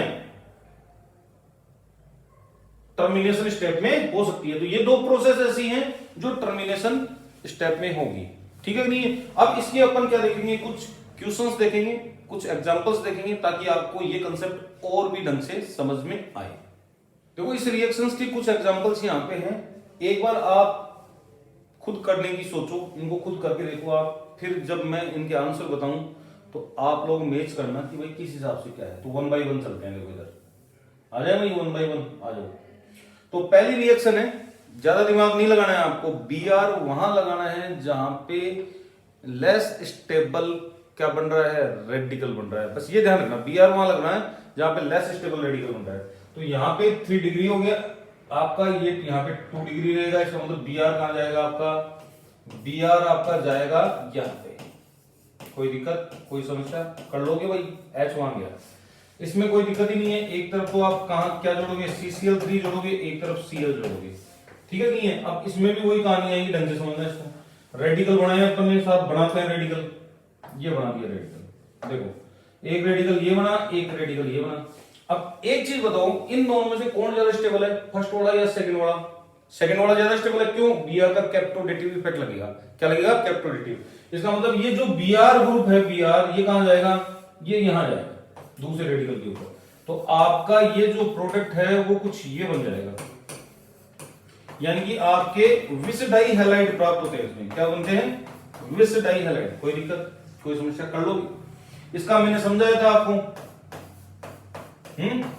एक तरफ आपका H जुड़ जाएगा, एक तरफ आपका CCl3 जुड़ जाएगा, कोई दिक्कत कर सकते हो। सेम कंसेप्ट यहां पे लगेगा, ठीक है नहीं है। अब ये थोड़ा सा ध्यान रखना आप कि प्रोक्साइड लिखा हुआ आ जाए चाहे, लेकिन HCl पर प्रोक्साइड इफेक्ट नहीं लगता। किस पर नहीं लगता भाई? HCl पर नहीं लगता, केवल और केवल Br पे लगता है। तो HCl तो मार्कोनी का रूल के हिसाब से चलेगा, या अपन इलेक्ट्रॉनिक डिस्प्लेसमेंट करवाएंगे उस हिसाब से चलेगा। इधर हाइड्रोजन जुड़ेगा, इधर हाइड्रोजन जुड़ेगा और दो Br एक जगह लगेंगे आपके, ठीक है भाई। और अगर यही रिएक्शन HBr के साथ होती है, मान लो कि ये रिएक्शन आप HBr के साथ करवा रहे हो साहब, HBr के साथ वही पेरोक्साइड दे दिया आपने, क्या दे दिया? पेरोक्साइड। Cl है यहां पे, ध्यान रखना यहां पे Cl, ठीक है भाई। अगर यही रिएक्शन आप पेरोक्साइड के साथ करवाते तो आपका वही प्रोडक्ट बनता जो ऊपर करके आए यहां पर, ये होता, ठीक है भाई। इसमें भी कोई दिक्कत नहीं है। दो रेडिकल बनाऊं, क्या बनाऊं? दो रेडिकल। तो एक तो बनेगा Cl रेडिकल, एक CCl3 रेडिकल। तो ये CCl3 Br रेडिकल की तरह होता है। इसका मतलब यहां पे दो रेडिकल बनेंगे, दोनों में से जो लेस स्टेबल होएगा वहां पे CCl3 जुड़ेगा। तो कौन सा है लेस स्टेबल बताओ, देखिए फटाफट। हाँ भाई, ये वाला लेस स्टेबल था, इसलिए CCl3 यहां पे जुड़ जाएगा, कोई दिक्कत। इस क्वेश्चन को आप खुद करोगे, ये क्वेश्चन नंबर जो 7 है इसको खुद करने की कोशिश करो, बिल्कुल इजी है। दो रेडिकल बनाओ, जहां पे लेस स्टेबल रेडिकल बने वहां पे Br को जोड़ देना, ठीक है नहीं है। और नेक्स्ट जो आप है लास्ट रिएक्शन है इसकी, वो बहुत बढ़िया रिएक्शन है। तो सबसे पहले अपन क्या करवाते हैं, इसका होमोलाइटिक क्लीवेज करवाते हैं। करवा दिया होमोलाइटिक क्लीवेज, करवा दिया भाई। होमोलाइटिक क्लीवेज करवाने के बाद जो है, एक तरफ तो CCl3 जुड़ चुका है और एक तरफ आपका रेडिकल वेट कर रहा है किसका? इससे H लेने का। कर रहा है नहीं कर रहा? लेकिन उससे पहले क्या होगा, यहां पे होमोलाइटिक क्लीवेज होएगा। क्या होएगा? Homolytic cleavage. और रिंग बनेगी, क्या बनेगी? रिंग बनेगी। कैसे बनेगी दिखा रहा हूं मैं आपको। तो देखो इधर ये 8 मेंबर्ड है, 8 मेंबर्ड है। एक रेडिकल यहां पे है, एक रेडिकल यहां पे, एक यहां पे। तो इधर से जुड़ेगा तो 4 मेंबर्ड बनेगी, नहीं बनेगी? नहीं बनानी है अपन को 4 मेंबर्ड, अपन को बनानी है 5 मेंबर्ड। ब्लैंक रूल भी ये बोलता है कि 5 मेंबर्ड ही बनाएगा और कभी रिंग बनानी पड़ेगा आपको। तो दो 5 मेंबर्ड रिंग बन गई आपकी, देखो ये बन गई। आपका CCl3 यही है, जुड़ गया। रेडिकल यहां पे दूसरा वाला जो नहीं जुड़ा है। उसके बाद कौन आएगा? HCHCl3, तो ये H रेडिकल दे देगा। उसके बाद आपको पता ही है प्रोडक्ट क्या बनाना है, कर लोगे आराम से, बिल्कुल इजी था, कर सकते हो आराम से, ऐसी कोई दिक्कत वाली बात नहीं है। तो देखो यूं है, एडिशन रिएक्शंस मैंने कंप्लीट करवा दी है आपकी। अब अपन चलेंगे सब्स्टिट्यूशन रिएक्शन की तरफ। किसकी तरफ चलेंगे? सब्स्टिट्यूशन रिएक्शन की तरफ। तो भैया अपने पास आ गई है free radical substitution reaction, substitution reaction. और फ्री रेडिकल सब्स्टिट्यूशन रिएक्शन अपने आप में बहुत गहरी रिएक्शन है, ठीक है नहीं? पर ये ध्यान रखना कि जो फ्री रेडिकल सब्स्टिट्यूशन होता है, मैं कह रहा हूं जो ढंग से समझ लेना, फ्री रेडिकल जो सब्स्टिट्यूशन होता है वो आपको बता दूं, free radical substitution is the characteristic reaction of sp3 carbon hydrogen bond. इसी बॉन्ड पर देखी जाएगी और कहीं भी नहीं देखी जाएगी। अब ये sp3 कार्बन हाइड्रोजन बॉन्ड कहीं भी हो सकता है, ठीक है नहीं है? दिखाता हूं आपको कहां कहां हो सकता है, ठीक है भाई। ये sp3 कार्बन हाइड्रोजन बॉन्ड की कैरेक्टरिस्टिक रिएक्शन है, यानी कि sp3 कार्बन हाइड्रोजन बॉन्ड ही टूटता है इसमें। किसमें? सब्स्टिट्यूशन रिएक्शन में। आप चेक करो, देखो आप ढंग से समझना। क्या इसमें होगा? बिल्कुल होगा, फ्री रेडिकल सब्स्टिट्यूशन होगा इसके अंदर। क्या इसमें होगा? बिल्कुल होगा, फ्री रेडिकल सब्स्टिट्यूशन। क्या इसमें होगा फ्री रेडिकल सब्स्टिट्यूशन? तो आप मना कर देना, नहीं होगा इसमें। क्यों नहीं होगा? sp3 कार्बन हाइड्रोजन बॉन्ड नहीं है। क्या इसमें होगा फ्री रेडिकल सब्स्टिट्यूशन? बिल्कुल होगा, क्योंकि ये रही आपके पास साइट, इसको बोलते हैं अपन एलाइलिक साइट। एलाइलिक साइट क्या बोलते हैं बेटा? Allylic site. क्या इसमें होगा फ्री रेडिकल सब्स्टिट्यूशन? नहीं होगा साहब। क्यों नहीं होगा? पता है आपको, बताने की जरूरत नहीं है, क्योंकि sp3 कार्बन हाइड्रोजन नहीं है। आप चेक करते हुए चलो बेटा, तो क्या इसमें होगा? बिल्कुल होगा, क्योंकि आपके पास साइट है sp3 कार्बन की, इसको अपन बोलते हैं प्रोपार्ग्लिक ग्लिक पोजीशन, ठीक है नहीं है, प्रोपार्ग्लिक साइट, ठीक है भाई। क्या बेंजीन में होगा? आप मना कर देना साहब, बेंजीन में नहीं होता है, बेंजीन में क्या नहीं होता? नहीं होता है। कौन? फिर रेडिकल सब्स्टिट्यूशन। क्या टोलुइन में होगा? बिल्कुल होगा, क्योंकि टोलुइन में क्या आ गया भाई? sp3 कार्बन आ गया, ये कहलाती है बेंजाइलिक पोजीशन। कौन सी होगी? Benzylic position. कौन सी पोजीशन होगी? बेंजाइलिक। कोई दिक्कत, कोई समस्या? कर लोगे आराम से। क्या एल्डिहाइड में होगा? नहीं होगा, क्योंकि sp3 कार्बन हाइड्रोजन नहीं है। क्या क्या क्या एसीटोन में होगा? बिल्कुल होगा एसीटोन में। क्यों होगा भाई एसीटोन में? क्योंकि sp3 कार्बन हाइड्रोजन मिल गया अपन को। तो कुल मिला के बात यह है कि आपको कहानी समझ में आ गई, कहां करवानी है कहां नहीं करवानी, ठीक है नहीं है? तो sp3 कार्बन हाइड्रोजन पर ही आप क्या करोगे? फ्री रेडिकल सब्स्टिट्यूशन रिएक्शन को घुमाओगे, यहीं पे आपको फ्री रेडिकल सब्स्टिट्यूशन देखने को मिलेगी। अब समझने की कोशिश करना, जो अपनी फ्री रेडिकल सब्स्टिट्यूशन है, ठीक है नहीं है, फ्री रेडिकल सब्स्टिट्यूशन रिएक्शंस जो हैं वो कौन कौन सी है, कौन कौन सी पढ़ने वाले हैं अपन, ठीक है नहीं है? तो मैं बता दूं, एक तो पढ़ेंगे अपन एनबीएस को डिटेल से, कि एनबीएस क्या क्या रोल प्ले करता है, ठीक है नहीं है? और एक पढ़ेंगे अपन फ्री रेडिकल हैलोजिनेशन।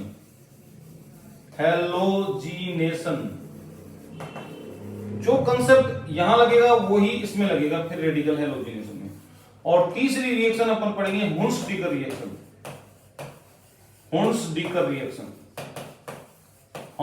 रिएक्शन।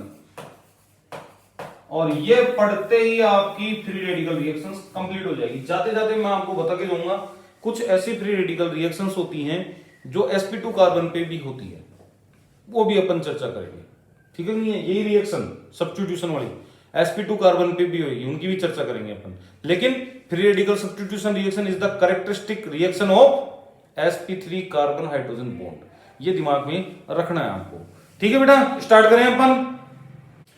तो देखो, पहली रिएक्शन अपन स्टार्ट कर रहे हैं, वो कर रहे हैं नंबर 1 NBS। अब NBS होता क्या है? NBS होता है, NCS होता है, होते हैं स्पेसिफिक, लेकिन NBS ही अपन यूज में ले रहे हैं क्योंकि जो Br रेडिकल है उसकी सिलेक्टिविटी ज्यादा है। क्या है बेटा? सिलेक्टिविटी ज्यादा है, इसलिए अपन इसको ही लेना प्रेफर करते हैं, Br वाले कंपाउंडों को। NCS को भी ले सकते हैं, क्या बोलते हैं इसको? N ब्रोमो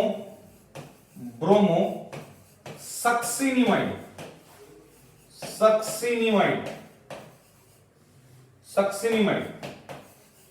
इसका नाम है ब्रोमो सक्सिनिमाइड, ठीक है नहीं? करेगा क्या है? क्या इसके पास? ब्रोमिनेशन, Br ग्रुप है, ठीक है नहीं है? तो करेगा क्या? तो NBS दो काम करता है बेटा, NBS दो काम करेगा। एक तो ऑक्सीडेशन का करता है, क्या करता है बेटा? ऑक्सीडेशन का करता है NBS डायरेक्ट। ये 1 डिग्री अल्कोहल को एल्डिहाइड में कन्वर्ट करता है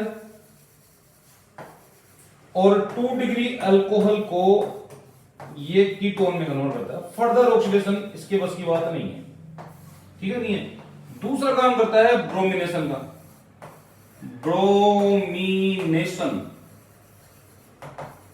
ब्रोमिनेशन करेगा, ठीक है नहीं है? ये फ्री रेडिकल मैकेनिज्म है, ये वाली नहीं है, ये वाली। तो ब्रोमिनेशन करेगा, कहां कहां करेगा? पॉइंट नोट कर लो आप। एक तो करेगा आपका बेंजाइलिक पोजीशन पर, बेंजाइलिक पोजीशन अभी समझाई थी, बेंजाइलिक पोजीशन कौन सी है? दूसरी ये करेगा एलाइलिक पोजीशन पर, एलाइलिक पोजीशन। तीसरी ये कर सकता है 3 डिग्री पोजीशन पर, 3 degree carbon hydrogen position. Fourth ये कर सकता है अल्फा टू कार्बोनिल, कोई दिक्कत, कोई समस्या? बिल्कुल इजी सा कंसेप्ट है। कहां कहां ये करेगा आपको आइडिया लग गया, हर जगह आपका कर सकता है। 3 डिग्री पोजीशन इसकी चाहिए की पोजीशन होती है, तो 3 डिग्री को भी ये पकड़ेगा। तो अपन इसके डायरेक्ट इक्वेशन देखते हैं, फिर मैकेनिज्म देख लेंगे। अब पहले मैकेनिज्म देख लेते हैं अपन। देखो इधर चलते हैं अपन। तो एक काम करते हैं, पहले रिएक्शन फिर मैकेनिज्म, पहले रिएक्शन फिर मैकेनिज्म। तो देखो इधर आप समझना कि ये कोई कार्बन हाइड्रोजन बॉन्ड है, क्या लगा हुआ है अपन को कोई मतलब नहीं है, अपन को sp3 कार्बन हाइड्रोजन बॉन्ड्स मतलब है। ठीक है बेटा, तो हम क्या करते हैं, एरो के ऊपर आपको मिलेगा NBS, क्या मिलेगा, NBS मिलेगा, साथ में पेरोक्साइड भी मिलेगा। क्या मिलेगा, पेरोक्साइड भी मिलेगा। अगर पेरोक्साइड नहीं मिले तो फोटोकेमिकल कंडीशन मिलेगी आपको। क्या मिलेगी, फोटोकेमिकल कंडीशन। और साथ में मिलेगा आपको trace of HBr, trace of HBr। आपको समझाऊंगा मैं अभी कि ये HBr का ट्रेसेस क्यों लेते हैं अपन। ठीक है नहीं है, होगा क्या, यहां पे Br ग्रुप जुड़ जाएगा इसी sp3 कार्बन पर। तो ये सब्स्टिट्यूशन हुआ है एक्चुअल में, H रिप्लेस हो गया Br की जगह, कोई दिक्कत, सब्स्टिट्यूशन। अब इसकी मैकेनिज्म अपन देखते हैं। ठीक है भाई, तो मैकेनिज्म अपन देखना स्टार्ट करते हैं, आराम से चलना।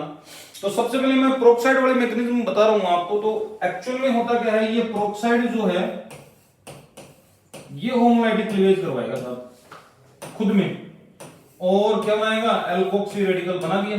एल्कोक्सी रेडिकल जाएगा HBr के पास, और HBr से क्या करेगा ये एब्स्ट्रैक्शन, क्या बनेगा, एल्कोहल, क्या बनाएगा, Br रेडिकल। और Br रेडिकल किसके पास जाएगा, sp3 कार्बन हाइड्रोजन बॉन्ड के पास जाएगा, और यहां से क्या करवाएगा ये रेडिकल एब्स्ट्रैक्ट करेगा H एब्स्ट्रैक्ट करेगा और इसको बनाएगा sp3। कार्बन आपका sp3 है, ऐसे मत सोच लेना कि हाइब्रिडाइजेशन हो गया कार्बन का चेंज, नहीं, sp2 हो गया है। अब sp2 बोल दो आप, कोई दिक्कत वाली बात नहीं है। ठीक है भाई, क्या हुआ है, दिख रहा है आपको, ये रेडिकल है। अब इसके पास कौन आएगा, इसके पास आएगा Br2। अब आपके सर Br2 तो है ही नहीं अपने पास, है अभी दिखा रहा हूं मैं आपको। ये Br2 आया, ये बनाया इसने, तो यहां पे ये CBr ग्रुप जुड़ गया, Br ग्रुप जुड़ गया sp3 कार्बन पर, और Br रेडिकल जो फ्री हुआ था वो वापस कहां चला गया। अब अपन को जो है Br2 का सोर्स ढूंढना है कि Br2 का सोर्स कहां होगा। ठीक है नहीं है, तो हम जो HBr के ट्रेसेस डाल रहे हैं ये एसेंशियल है इस रिएक्शन में। क्यों, क्योंकि ये जो NBS है, ये NBS है, ये होमोलाइटिक क्लीवेज नहीं करता। आपको क्या लग रहा होगा ये होमोलाइटिक क्लीवेज करता है, नहीं, ये HBr के साथ रिएक्ट करता है। किसके साथ, HBr के साथ रिएक्ट करेगा, और ये सक्सिनिमाइड में कन्वर्ट हो जाता है खुद, और यहां पे जनरेट करता है आपका Br2। ये देखो Br2 जनरेट हो गया, और यही Br2 यहां से खिसक के कहां जाता है, वो कहां गया, हाँ यहां से खिसक के यहां जाता है। ठीक है नहीं, अब समझ में आ गया, ट्रेसेस डाल दो, फोटोकेमिकल कंडीशन। अगर मान लो कि फोटोकेमिकल करवा रहे हो आप, तो ये वाली स्टेप नहीं आएगी, ये वाली स्टेप नहीं आएगी। तो यहां पे क्या होगा, जैसे ये Br2 बनेगा, ये Br2 बनेगा, ये Br2, इसमें फोटोकेमिकल कंडीशन में क्या हो जाएगी, क्या हो जाएगा भाई, होमोलाइटिक क्लीवेज। होमोलाइटिक क्लीवेज से Br रेडिकल बनेगा, और Br रेडिकल किसके ऊपर क्लेम करेगा, H एब्स्ट्रैक्शन के ऊपर। फिर आगे की प्रोसेस आपको पता ही है। बिल्कुल सिंपल सा कंसेप्ट है, ज्यादा इसमें इतनी ज्यादा कोई समस्या वाली बात नहीं है, बढ़िया कंसेप्ट है, शानदार कंसेप्ट है। तो एक चीज ध्यान रखना, साइक्लिक ब्रोमीनियम आयन भी बन सकता है, क्योंकि एल्कीन अगर आ गई आपकी तो साइक्लिक ब्रोमीनियम आयन बनने के चांसेस रहते हैं। जैसे मान लो कि आपने जो sp3 कार्बन है, क्या क्या चांसेस है वो उसकी बात कर लेते हैं अपन, कि इसमें क्या क्या चांसेस होते हैं, what is the risk in the reaction. तो रिस्क की बात करते हैं अपन कि क्या क्या रिस्क हो सकते हैं। तो भैया रिस्क है तो इसका ध्यान रखना, ठीक है नहीं है, NBS से आपको इसको जाएगा इस रिस्क के बाद में। ठीक है नहीं है, पहली रिस्क ये है कि अगर कार्बन कार्बन डबल बॉन्ड है और sp3 कार्बन भी है आपके पास, यहां पे दिख गया क्या, ये sp3 कार्बन हो गया और कार्बन कार्बन डबल बॉन्ड है, तो एक चांसेस है कि यहां पे साइक्लिक ब्रोमीनियम आयन बन सकता है, ये चांसेस है। ठीक है नहीं है, साइक्लिक ब्रोमीनियम आयन बन सकता है, ये चांसेस हैं, ये चांसेस हैं। मतलब कि साइक्लिक ब्रोमीनियम आयन बन सकता है, यानी कि Br अपना ध्यान भटका सकता है। पहला रिस्क तो ये, फोकस कहां करना था उसको, यहां पे फोकस कहां करने लग गया, Br जैसा है जहां पे करता है फोकस वहीं करेगा, वहीं पाई कॉम्प्लेक्स बनाएगा, पाई कॉम्प्लेक्स बनाने के बाद साइक्लिक ब्रोमीनियम आयन बनाएगा। फोकस इसने कर रहा है, ठीक है नहीं, दोनों साइड इसकी फेवरेबल है, ये भी साइड फेवरेबल है, ये भी साइड फेवरेबल है, रिस्क है इसमें, ठीक है नहीं है। दूसरा क्या रिस्क होगा कि अगर मान लो कि इस जगह आपका क्या नहीं हुआ, इस जगह आपका साइक्लिक ब्रोमीनियम आयन नहीं बना और आपका रेडिकल बन गया, तो रेडिकल क्या कर सकता है, शिफ्ट कर सकता है, एलाइलिक शिफ्ट शो कर सकता है, और एलाइलिक शिफ्ट करके ये रेडिकल इधर ट्रांसफर हो सकता है। इसके एग्जांपल्स देखेंगे तो जो फाइनल प्रोडक्ट होगा उसकी शकल सूरत चेंज हो सकती है, जो फाइनल प्रोडक्ट होगा उसकी शकल सूरत आपकी चेंज हो सकती है। तो यहां पे दो है, पहली रिस्क क्या है भाई, साइक्लिक ब्रोमीनियम आयन का बनना, साइक्लिक ब्रोमीनियम आयन का बनना, और दूसरी रिस्क क्या है, एलाइलिक शिफ्ट, एलाइलिक शिफ्ट। कोई दिक्कत, इन दोनों को मैनेज कर लोगे तो एनबीएस आ जाएगा आपको, कोई दिक्कत ही नहीं है। अब इसके क्वेश्चंस चलते हैं अपन, ठीक है नहीं है। तो पहले मैं एलाइलिक शिफ्ट वाला दिखा देता हूं आपको क्वेश्चन, ताकि थोड़ा सा इजी हो जाएगा। तो देखो इधर एलाइलिक शिफ्ट का देख लेते हैं। मान लो कि यहां पे डबल बॉन्ड है, इस कार्बन को मैंने आइसोटोपिक कर रखा है, समझ में क्या कर रखा है भाई, इसको काहे को करेंगे, इसको करते हैं तो डबल बॉन्ड वाले को ही करेंगे, क्या करेंगे, डबल बॉन्ड वाले को ही करेंगे, आइसोटोपिक इसको हटाओ। आइसोटोपिक मैं क्या करता हूं, इस वाले कार्बन को आइसोटोपिक करता हूं, एरो के ऊपर एनबीएस, ठीक है नहीं है, पेरोक्साइड और HBr के ट्रेसेस, HBr ट्रेसेस, ट्रेसेस, ठीक है नहीं है। तो हमें तीन प्रोडक्ट मिलते हैं, आप बिलीव नहीं करोगे। पहला प्रोडक्ट तो ये, सर बोला हाँ भाई सर समझ में आ गया, ठीक है नहीं है। दूसरा प्रोडक्ट ये, बोले सर ये भी समझ में आ गया, ये वाला, ठीक है, क्यों, क्योंकि ये तो बिल्कुल 1-2 पोजीशन पे, ये 1-3 पोजीशन पे है। अब एक प्रोडक्ट और बनने की गुंजाइश है, अगर ये रेडिकल, अगर ये रेडिकल, यहां का रेडिकल समझना आप, यहां का रेडिकल बनता है तो ये एलाइलिक शिफ्ट करेगा और इस आइसोटोपिक पोजीशन पर रेडिकल बन जाएगा, क्या बन जाएगा, आइसोटोपिक पोजीशन पर रेडिकल बन जाएगा। तो तीसरे प्रोडक्ट की गुंजाइश भी होगी आपकी, कौन सी, ये वाली। तो तीसरा प्रोडक्ट पूछ लिया जाता है, दो प्रोडक्ट दिखा देगा और वो बोलेगा तीसरा प्रोडक्ट बताओ इसका, तो आपको पता होना चाहिए what is the product for the reaction, ठीक है भाई। अब क्वेश्चन अपन देख लेते हैं, कौन कौन सी पोजीशन बताई थी वो सारी अपन देख लेते हैं इसके, ये उतार लेना भाई, बहुत इंपॉर्टेंट क्वेश्चन चाहिए। हाँ जी देखो इधर, अगर आपने टोलुइन लिया है और एनबीएस ले रहे हो आप, अब मैं सारी डिटेल नहीं लिखूंगा, तो यहां पे ब्रोमिनेशन हो जाएगा। तो बेंजाइलिक पोजीशन पे ब्रोमिनेशन हुआ क्या, जी सर बोले हो गया।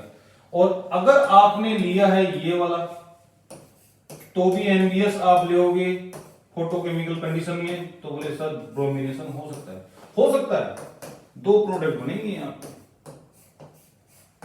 आप समझ गए, एक एलाइलिक शिफ्ट का बन गया, क्या दिक्कत होगी, प्रोडक्ट बन सकता है आपका, ठीक है नहीं है। बोले सर यहां पे मैं 3 डिग्री कार्बन ले रहा हूं साहब, कार्बन हाइड्रोजन एनबीएस ले रहा हूं, तो बनाओ ना प्रोडक्ट, कौन मना कर रहा है, आप 3 डिग्री कार्बन हाइड्रोजन को हटाकर और ब्रोमीन लगा दो, बन जाएगा आपका एनबीएस से प्रोडक्ट, कोई दिक्कत।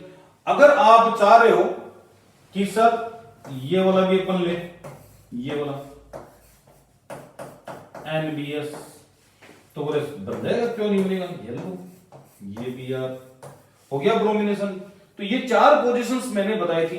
अब इनमें ट्विस्ट क्या आता है, वो ट्विस्ट अपन को पढ़ना है, नहीं समझ में इनमें क्या क्या ट्विस्ट आ सकता है। 4 पोजीशन आपको बताई, चारों पोजीशंस पे आपकी होगी। एक पोजीशन वो भूल गया मैं, प्रोपार्जिलिक पोजीशन CH3, अगर एनबीएस लेते हो आप, तो यहां पे आपका ब्रोमिनेशन हो जाएगा, क्या हो जाएगा, प्रोपार्जिलिक पोजीशन पे ब्रोमिनेशन हो जाएगा। अब अपन पढ़ेंगे रिस्क। क्या पढ़ेंगे? रिस्क, कि भाई इन चीजों में कैसे रिस्क आएगा, इन चीजों में कैसे ट्विस्ट आएगा, वही अपन को देखना है। चले तो भैया इस रिएक्शन में ट्विस्ट क्या है, अगर आपको एलाइलिक पोजीशन दी जाएगी तो वहां पे 2 या 2 से अधिक एलाइलिक पोजीशन बनाई जाएगी, 2 और मोर एलाइलिक पोजीशन, और वो पूछेगा कि रिएक्टिविटी का ऑर्डर क्या है। ठीक है नहीं है? तो आपको मिला देना है चारों कंसेप्ट को। ठीक है नहीं है? अगर एलाइलिक मिल रही है तो 3 डिग्री पोजीशन, बहुत बढ़िया बात, वहां पे आपकी रिएक्टिविटी ज्यादा होगी, 2 डिग्री है वहां पे, और 1 डिग्री पर रिएक्टिविटी कम होगी। तो इसके हिसाब से ये है। इसका अगर मेजर प्रोडक्ट अपन देखें तो मेजर प्रोडक्ट ये होगा इसका, नो डाउट। ठीक है, क्योंकि यहां पे जो रेडिकल बनेगा वो स्टेबल होगा। ठीक है नहीं है? वैसे प्रोडक्ट आप बना सकते हो, और रिएक्टिविटी का ऑर्डर जो है वो ये होगा, HC की सबसे कम रिएक्टिविटी होती है।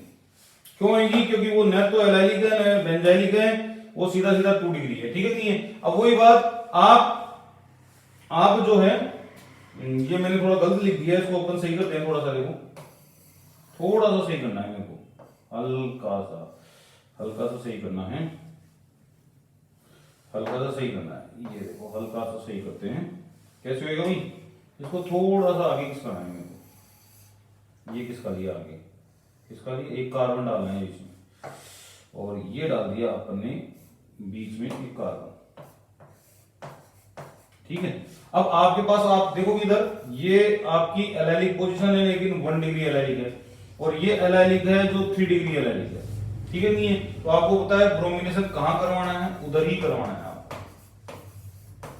ठीक है, आप चाहो तो इसके पॉसिबल प्रोडक्ट भी देख सकते हो कि कितने पॉसिबल प्रोडक्ट इसके बन सकते हैं, वो भी आप चेक करते हो एलाइलिक शिफ्ट वगैरह करवाकर।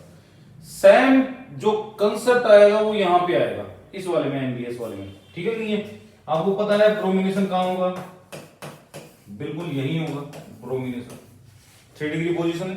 ठीक है नहीं है? और इसमें होगा आपको 3 डिग्री पोजीशन पे ही करवानी है आपको एलाइलिक, 3 डिग्री पोजीशन पे ही ब्रोमिनेशन करवाना है।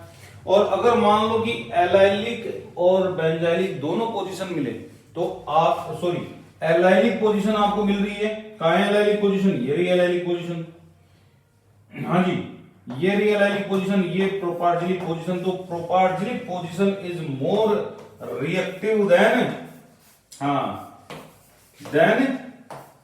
एलाइलिक, ये थोड़ा सा ध्यान रखना आपको। ठीक है नहीं है? इसी प्रकार से देखोगे यहां पे हो रहा है कि यहां पे होगा, तो आपके ऊपर सर कैप्टोडेटिव इफेक्ट लगेगा, कैप्टोडेटिव इफेक्ट लगेगा तो बना लो, यहीं पे Br लगा तो क्या दिक्कत होगी।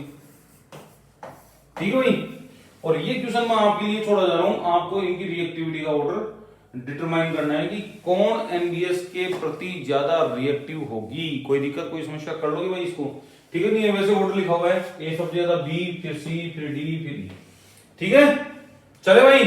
अब जो चल रहे हैं अपन, नेक्स्ट रिएक्शन अपनी वो है फ्री रेडिकल हैलोजिनेशन,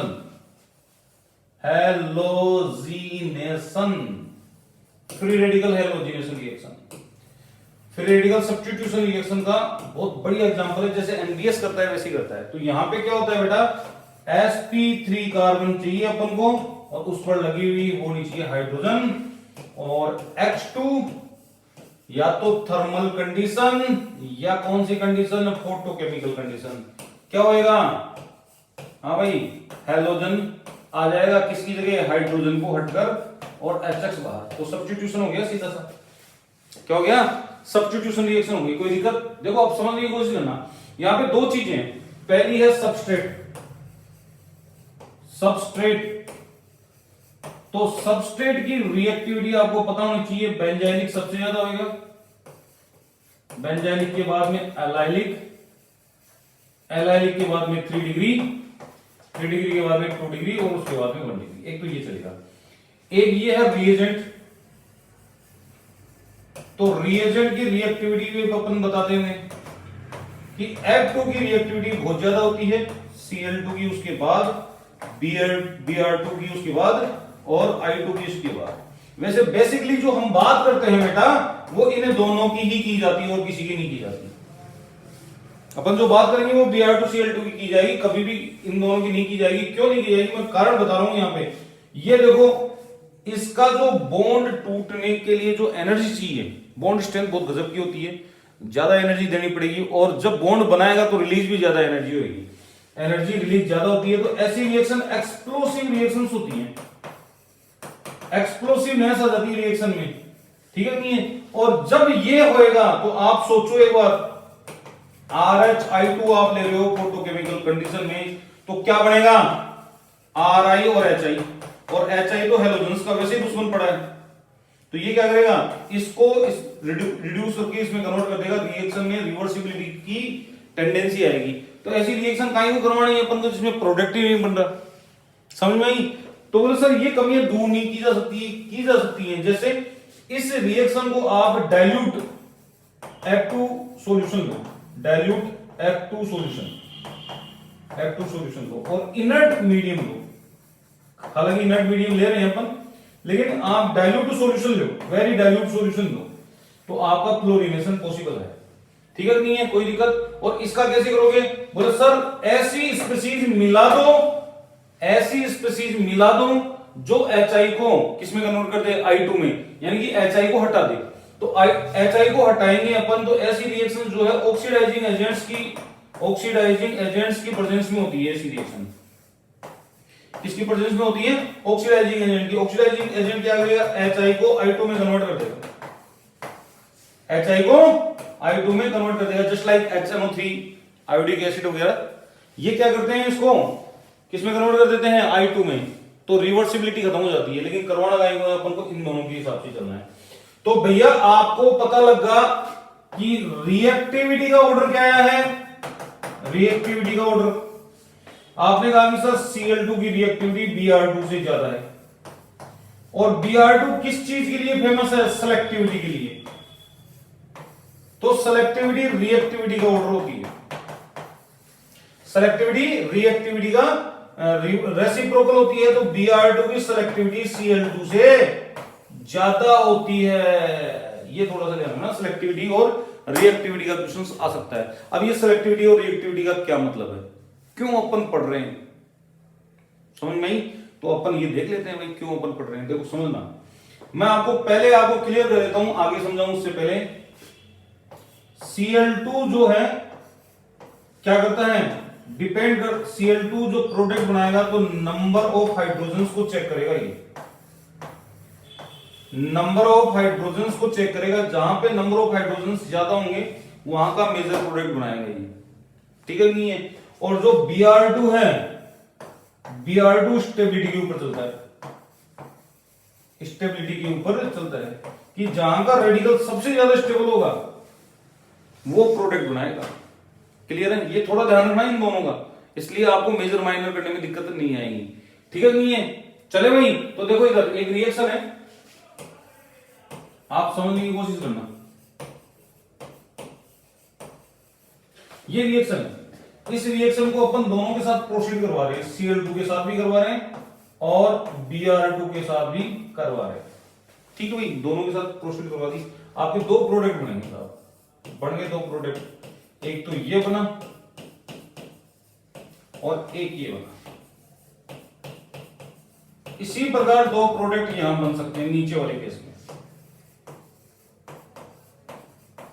एक Br यहां जुड़ेगा और एक Br यहां जुड़ेगा, पॉसिबिलिटी है प्रोडक्ट की। तो मैंने आपको क्या कहा था, Br किसके ऊपर डिपेंड करता है, स्टेबिलिटी के ऊपर, यानी कि ये लगभग 95% और ये 5% बनता है ऑलमोस्ट, समझ में आई बात, 95 से 98% तक बनता है। और इसका जो रेशियो रहता है वो इसका जो रेशियो रहता है वो 56 और 44 के आसपास रहता है। मेजर तो यही बना है, लेकिन जैसे ही एक और सबस्ट्रेट लूंगा आपको आइडिया लग जाएगा कि कैसे हुआ ये, ठीक है नहीं है, कैसे हुआ। एक और अभी लेता हूं सबस्ट्रेट, कैसे हुआ वो आपको आइडिया लग जाएगा। मैंने ले लिया टर्सरी ब्यूटेन, और टर्सरी ब्यूटेन में अपन क्या करेंगे बेटा, दोनों रिएक्शन करवा रहे हैं, Cl2 के साथ भी करवा रहे हैं और Br2 के साथ भी करवा रहे हैं फोटोकेमिकल, तो यहाँ पे भी दो प्रोडक्ट बनेंगे। पहला प्रोडक्ट ये बनेगा। अब आपके दिमाग में आ रहा होगा ये मेजर है, नहीं ये मेजर नहीं है, ये मेजर नहीं होगा, और दूसरा प्रोडक्ट ये बनेगा। तो आपको बता दूं इस केस में मेजर ये है। मैंने क्या कहा था, हाइड्रोजन के ऊपर मरेगा ये, नो हाइड्रोजन है, इसका मतलब यही हेलोजिनेशन करेगा। बोले सर ये क्यों नहीं बताया, अभी बताता हूं मैं, रुक जाओ, यील्ड निकालना सिखाऊंगा आपको मैं, ठीक है नहीं है। और इसमें कितना बनता है इसका, आप सरप्राइज करोगे, इसका 99% बनता है इसी का। और इधर जो 1 डिग्री पोजीशन पर Br ग्रुप लगेगा उसका ओनली 1% ही बनता है। क्या बनता है, ओनली 1% ही, ठीक है। तो परसेंटेज यील्ड कैसे निकालते हैं ये अभी बताने जा रहा हूं मैं आपको। पहले आपको ये ध्यान रखना है कि Br की सिलेक्टिविटी क्या है, ज्यादा होती है किसके कंपैरिजन में, Cl2 की, जबकि Cl2 की क्या होती है बेटा, रिएक्टिविटी ज्यादा होती है, ठीक है नहीं है। तो अपन यील्ड करें उससे पहले अपन क्या करते हैं बेटा, कुछ रिएक्शंस देख लेते हैं। क्यों, क्योंकि पहले मैकेनिज्म समझानी है मेरे को, पहले मैकेनिज्म समझाऊंगा, क्वेश्चन समझा देता हूं, उसके बाद मैकेनिज्म समझाऊंगा, और मैकेनिज्म समझाने के बाद आपको यील्ड बताऊंगा कि कैसे यील्ड कैलकुलेट करते हैं, ठीक है भाई। उसके बाद अपन देखेंगे लास्ट रिएक्शन हुन्स-डिकर रिएक्शन, और भी है बार्टोन रिएक्शन है, हाफमान लोबलर फ्राइटेक रीअरेंजमेंट है, ये मैं अलग वीडियो नेम रिएक्शन के नाम से निकाल दूंगा, उस टाइम पे देख लेना आप, ठीक है नहीं है, ज्यादा डीपली अपन करेंगे नहीं। जैसे ये आ गया आपका, ठीक है, और यहां पे लिखा हुआ है Cl2H, ठीक है भाई। तो Cl2H है, तो इसके दो पॉसिबिलिटी हो सकती है, ध्यान रखना, एक तो ये वाली, या फिर अगर ये वाली नहीं है, ये वाली नहीं है, ढंग से समझना, और ये यहां पे हो जाएगा आपका CCl3। अब CCl3 कैसे हुआ ये भी समझाऊंगा आपको मैं, CCl3 कैसे हुआ मैकेनिज्म समझाऊंगा, क्योंकि कई बार क्या होता है कि ऐसे क्वेश्चन आ जाते हैं एक्वस KOH और एक्वस KOH, ठीक है। अगर आपको बेंजाइलिक अल्कोहल मिल रहा है प्रोडक्ट में, तो इसका मतलब बीच का प्रोडक्ट ये है, ठीक है नहीं है। और अगर आपको क्या मिल रहा है, एसिड मिल रहा है, क्योंकि 3 OH ग्रुप आएंगे, एक कार्बन पे 3 OH ग्रुप अनस्टेबल होते हैं, वाटर मॉलिक्यूल निकलेगा तो कार्बोक्सिलिक एसिड मिलेगी। तो अगर आपका प्रोडक्ट कार्बोक्सिलिक एसिड है, तो ये आपका क्या है, इस रिएक्शन का प्रोडक्ट है। तो प्रोडक्ट वेरी करता है आगे वाले प्रोडक्ट के हिसाब से, ठीक है नहीं है। अब आपके दिमाग में ये आ होगा सर हम ये करके आए, ये करके आए, तो मैं तो मेरी राय यही दूंगा कि ये करके आनी है आपको, समझ में आई बात, यही करके आना है, ये मत करके आना। क्यों नहीं करके आना, वो मैकेनिज्म देखो, उसके बाद अपन यील्ड को देखेंगे भाई। अब जो है आधा घंटा का हो रहा है वीडियो, और आधे घंटे बाद आपकी ये कंप्लीट हो जाएगी, ठीक है भाई। तो मैकेनिज्म अपन स्टार्ट कर रहे हैं, और मैकेनिज्म में आपको पता होना चाहिए कि ये चेन रिएक्शन का एग्जांपल है। क्या है भाई, चेन रिएक्शन का एग्जांपल। तो सबसे पहले अपने पास आएगा चेन इनिशिएशन स्टेप,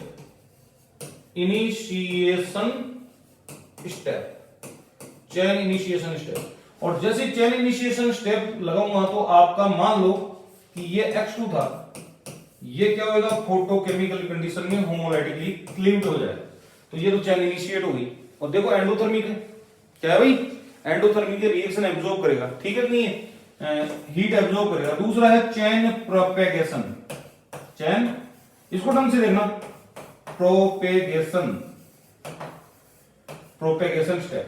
और चेन प्रोपेगेशन स्टेप में क्या होता है, जो एक्स रेडिकल है वो आपके पास आएगा, और CH4 का सबसे बेस्ट एग्जांपल है, CH4 का ले लो आप, और ये यहां से क्या करेगा, प्रोटॉन एब्स्ट्रैक्ट करेगा HX बार CH3 रेडिकल, क्या है, CH3 रेडिकल। अब ये CH3 क्या करेगा बेटा, आगे से आगे देखते हुए चलो, ये CH3 क्या करेगा, रिवेंज किसके ऊपर जाएगा, X के पास, और क्या करवाएगा, होमोलाइटिक क्लीवेज। क्या बन गया, CH3X, और ये बन गया X रेडिकल। और X रेडिकल कहां चला जाएगा, वहां पे चला जाएगा वापिस से, और ये बन जाएगी चेन, ये घूमती रहेगी यूं, यूं आके यूं आके यूं, ये चेन हो जाएगी। अब समझने की कोशिश करना कि चेन प्रोपेगेशन में एक बहुत खतरनाक स्टेप होती है, बहुत खतरनाक स्टेप होती है, वो कहलाती है पॉली हेलोजिनेशन स्टेप। कौन सी होती है? पॉलीहेलोजिनेशन स्टेप इन्वॉल्व होती है। पॉलीहेलोजिनेशन का मतलब क्या हो गया? ये इसके ऊपर अटैक करे तो दूसरा रेडिकल बनाए CH2X रेडिकल, और यहां से निकल गया HX, फिर रिवेंज लेने जाएगा किसके पास? X2 के पास। ये जुड़ा, क्या बना? CH2X2, देख लो आराम से बना। फिर यहां पे कौन फ्री हुआ? X रेडिकल, तो X रेडिकल फिर इसके ऊपर अटैक कर सकता है CHX2 रेडिकल, फिर ये किसके पास जाएगा? X2 के पास। फिर ये यहां पे क्या कराएगा? क्लीवेज करवाएगा इसमें होमोलैटिक, -X निकल गया, ठीक है नहीं है? क्या बन गया? CHX3 क्लोरोफॉर्म बन गया, ये फिर अटैक कर देगा, क्या बन जाएगा? CX3 रेडिकल, फिर ये क्या करेगा? रिवेंज लेगा इसके ऊपर अटैक, ठीक है नहीं है? CX4 बन जाता है और फिर भी आपका X रेडिकल बना हुआ रहता है, और X रेडिकल ये जितनी भी रिएक्शंस हो रही है वहां पे इन्वॉल्व हो सकता है। इसीलिए कह रहा था पॉलीहेलोजिनेशन स्टेप देखी जाएगी आपको। इसलिए हम ये बोलते हैं कि जो फोटोकेमिकल कंडीशन में आप हेलोजिनेशन करवाते हो एल्केन के ऊपर, तो वहां पे मोनोहेलोजिनेटेड प्रोडक्ट बनने की गुंजाइश कम होती है। इसलिए ये गुड मेथड नहीं है किसके लिए? हेलो एल्केन बनाने के लिए या एल्किल हैलाइड बनाने के लिए अच्छा मेथड नहीं है। क्यों? क्योंकि पॉलीहेलोजिनेशन प्रोसेस हो रही है इसके अंदर, और जब जब पॉलीहेलोजिनेशन प्रोसेस होगी तो आपको क्या मिलेंगे? अजीबोगरीब, और 99% आपको क्या होगा? पॉलीहेलोजिनेशन ही होगा। इसीलिए मैंने वो वाला प्रोडक्ट बताया था आपको, देखो इधर ये वाला प्रोडक्ट बताया था आपको मैंने, CH3 के ऊपर अगर आपका Cl2 आ जाता है फोटोकेमिकल कंडीशन, तो आंख बंद करके आप क्या बना के आओगे? CCl3 बना के आओगे भैया, CCl3 बना के आओगे, ठीक है? डायरेक्ट ये पूछे तो। और बाकी का आपको पता है, बताने की जरूरत नहीं है, बाकी का आपको पता है, बताने की जरूरत नहीं है कि भाई प्रोडक्ट के हिसाब से बीच के प्रोडक्ट डिसाइड होते हैं, समझ में? अगर मान लो कि एल्डिहाइड बना हुआ है तो इसका मतलब 2 Cl ग्रुप लगे हुए थे, एल्कोहल बना हुआ था 1, एल्डिहाइड बनाया हुआ था 2, और अगर एसिड बन गया तो 3 आपके हेलोजन ग्रुप लगे हुए थे, ठीक है नहीं है? और तीसरी स्टेप मैं नहीं बताऊंगा वो क्या कहलाती है आपकी चेन टर्मिनेशन स्टेप। उसमें रेडिकल कंबाइंड हो सकते हैं, ठीक है नहीं है? रेडिकल कंबाइंड हो सकते हैं और डिस्प्रपोर्शनेशन रिएक्शन शो कर सकते हैं। वो बता चुका हूं बार बार एक ही चीज करवाने से मतलब नहीं है। अब जो है हम देखने जा रहे हैं कि परसेंटेज यील्ड कैसे कैलकुलेट करें, हाउ कैलकुलेट परसेंटेज यील्ड, उसके बाद हुंसडीकर रिएक्शन, ठीक है भाई? देखो परसेंटेज यील्ड निकालने के लिए हमें 2 चीजों की रिक्वायरमेंट होती है, ठीक है? एक तो सिलेक्टिविटी रेशियो, ठीक है नहीं है? किसकी? सिलेक्टिविटी रेशियो की। और दूसरी चीज होती है नंबर ऑफ हाइड्रोजन्स, ठीक है भाई? तो इधर देखो आप, मैं केवल Cl2 का समझाऊंगा एक एग्जांपल लेकर, बाकी के आपको करने हैं, ठीक है नहीं है? तो वो एग्जांपल कौन सा है वो देखो आप, टर्सी ब्यूटाइल वाला ले लेता हूं मैं, ठीक है? आपके हिसाब से यू लगा ना भाई 3 डिग्री मेजर क्यों नहीं हुआ, इसीलिए मैंने इसका एग्जांपल लिया है, ठीक है? तो आपको पता है 2 प्रोडक्ट बन गए अपने, एक तो बना ये जिसको मैं बता रहा हूं माइनर, ठीक है भाई, और एक बना ये जिसको मैं बता रहा हूं मेजर। अब कई लोग कंफ्यूज हो गए होंगे, सर 3 डिग्री स्टेबल होता है इसलिए मेजर 3 डिग्री वाला बनेगा, नहीं बनेगा। यहां पे Cl लगाना भाई, क्या लगाना? Cl। तो ये देखो Cl लगा दिया भाई, कोई दिक्कत? और मैं बोल रहा हूं कि दिस इज द मेजर। अब क्यों मेजर है वो अपन चेक करने जा रहे हैं, ठीक है? तो अपन को क्या चेक करना है? सबसे पहले निकालना है प्रोपोर्शन ऑफ 3 डिग्री निकाल ले। 3 डिग्री हाइड्रोजन का प्रोपोर्शन कितना है? तो प्रोपोर्शन कैसे निकलता है? Number of hydrogen into selectivity ratio. तो 3 डिग्री के लिए सिलेक्टिविटी रेशियो कितना है भाई? 5, और 3 डिग्री हाइड्रोजन कितना है? 1 इंटू 5 कितना आ गया भाई? 5। प्रोपोर्शन ऑफ 3 डिग्री कितना आ गया आपका? 5 आया। और ऐसे ही आप प्रोपोर्शन ऑफ क्या निकालोगे? 1 डिग्री, हाँ भाई 1 डिग्री का प्रोपोर्शन निकालोगे तो 1 डिग्री हाइड्रोजन कितने हैं? 3 3 3 9 है, और सिलेक्टिविटी रेशियो 1, टोटल 9, ठीक है नहीं है? अब आपको क्या निकालना है? आपको निकालना है percentage of A 3 degree, B percentage of A निकाल रहे हो आप, तो क्या करना है? 3 डिग्री है नहीं है, तो देखो 5 डिवाइडेड बाई टोटल करो इनटू 100, तो ये आप जब कैलकुलेट करोगे ना तो 36 के आसपास आएगा ये। और परसेंटेज ऑफ बी जब आप कैलकुलेट करोगे तो कितना आएगा? हाँ जी 36 100 में से घटा दो 36, बाकी का बचा हुआ ये आएगा। तो यहाँ पे 9 डिवाइडेड बाई 14 इंटू दिस, तो ये लगभग कितना आएगा? 64% के आसपास आ जाएगा। तो इस प्रकार से डिपेंड किसके ऊपर कर रहा है? मेजर और माइनस इस सेलेक्टिविटी रेशियो के ऊपर डिपेंड कर रहा है। इस सेलेक्टिविटी रेशियो को ध्यान में रखना है आपको, इसको ध्यान में रखना है। आपके मेजर माइनर डिसाइड हो जाएंगे। Br2 वाले केस में दिमाग मत लगाना, वो तो कंसेप्ट के हिसाब से चल रहा है, लेकिन दिमाग किस में लगाना है? Cl2 वाले केस में लगाना है। इसका मतलब ये रेशियो अपने लिए इंपॉर्टेंट है। दोनों रेशियो याद करने की जरूरत नहीं है, केवल एक रेशियो याद कर लो और हाथों हाथ मेजर माइनर डिसाइड कर दो। कर लोगे? कोई दिक्कत? नेक्स्ट रिएक्शन है आपकी हुंस-डिकर रिएक्शन। कौन सी है भाई? हुंस-डिकर रिएक्शन। कई जगह CER भी लिखा हुआ होता है, कई जगह KER भी लिखा हुआ होता है। हुंस-डिकर रिएक्शन तो आपको पता है बेसिकली हुंस-डिकर रिएक्शन कहां होती है, कैसे होती है, बताने की जरूरत ही नहीं है। तो एक्चुअल में जो सोल्ट होता है, ये वाला सिल्वर सोल्ट, किसका? कार्बोक्सिलिक एसिड का, उसको आप Br2 की प्रेजेंस में, फिर Br2 आ गया, क्योंकि सिलेक्टिविटी ज्यादा होती है ना इसकी, इसलिए ऐसे हर जगह नहीं। और CCl4 कार्बन टेट्राक्लोराइड की प्रेजेंस में क्या बनेगा? ब्रोमाइड ग्रुप लग जाएगा, CO2 बाहर निकल जाएगा और AgBr बन जाएगा। कोई दिक्कत? इसकी मैकेनिज्म देखते हैं, ठीक है भाई। तो मैकेनिज्म देख लेते हैं। तो ये क्या है? बॉन्ड ये वीक होता है और ये होमोलाइटिकली क्लीवेज होता है, ऑटोमेटिक, अपन नहीं कर सकते। अरे मरकरी में नहीं देखा था क्या मैंने? मरकरी में करवाया था, नहीं करवाया था? होमोलाइटिक क्लीवेज होता है, तो मरकरी वाले ग्रुप का ही तो है ये, एक तरीके से। नहीं है मरकरी वाला ग्रुप, बोले सर अलग है ग्रुप। बिहेवियर वैसे ही शो करता है जैसे आपका AgHg एक तरीके से बिहेवियर शो करते हैं। टेंशन मत लो आप, ठीक है, मैं बैठा हूं जब तक। तो ये रेडिकल बन गया आपका, बढ़ने दो रेडिकल, ठीक है भाई। ये रेडिकल बन गया। अब ये रेडिकल बन गया, इसको जाने दो आप, हटाओ इसको, बाद में देखेंगे इसको। पहले आप एलिमिनेशन करो। एलिमिनेशन से क्या बनेगा? R रेडिकल, ठीक है भाई। R रेडिकल बन गया। R रेडिकल किसके ऊपर अटैक करेगा? अपना सारा फ्रस्ट्रेशन Br2 के ऊपर निकलेगा। ये देखो RBr बन गया भाई। और Br रेडिकल किससे कंबाइंड होएगा? Br रेडिकल Ag से कंबाइंड होके क्या बनाएगा? AgBr बनाएगा। This is the mechanism, very simple mechanism, ठीक है नहीं है? तो कहीं भी सोडियम सोल्ट, एक्चुअल में एग्जाम में इस टाइप के क्वेश्चन ही नहीं आते। ये पूछता है ये रिएक्शन कौन सी है? हुंस-डिकर रिएक्शन है, खत्म कहानी, ज्यादा दिमाग नहीं लगाना, ठीक है नहीं है? अब इस वीडियो में देखो फ्री रेडिकल पूरी तरह कंप्लीट करा दिया, पूरा कंसेप्ट। केवल 2 रिएक्शन बची हुई है, नेम रिएक्शन। एक तो बार्टोन रिएक्शन, ठीक है नहीं है, जो जेम वालों की बिल्कुल भी काम की नहीं है, देखना भी मत। हाफमान लोफलर फ्राइटेक रीअरेंजमेंट, वो भी मत देखना जेम वाले। बाकी के सारे देखोगे आप, ये देखना जरूरी है आप लोगों के लिए।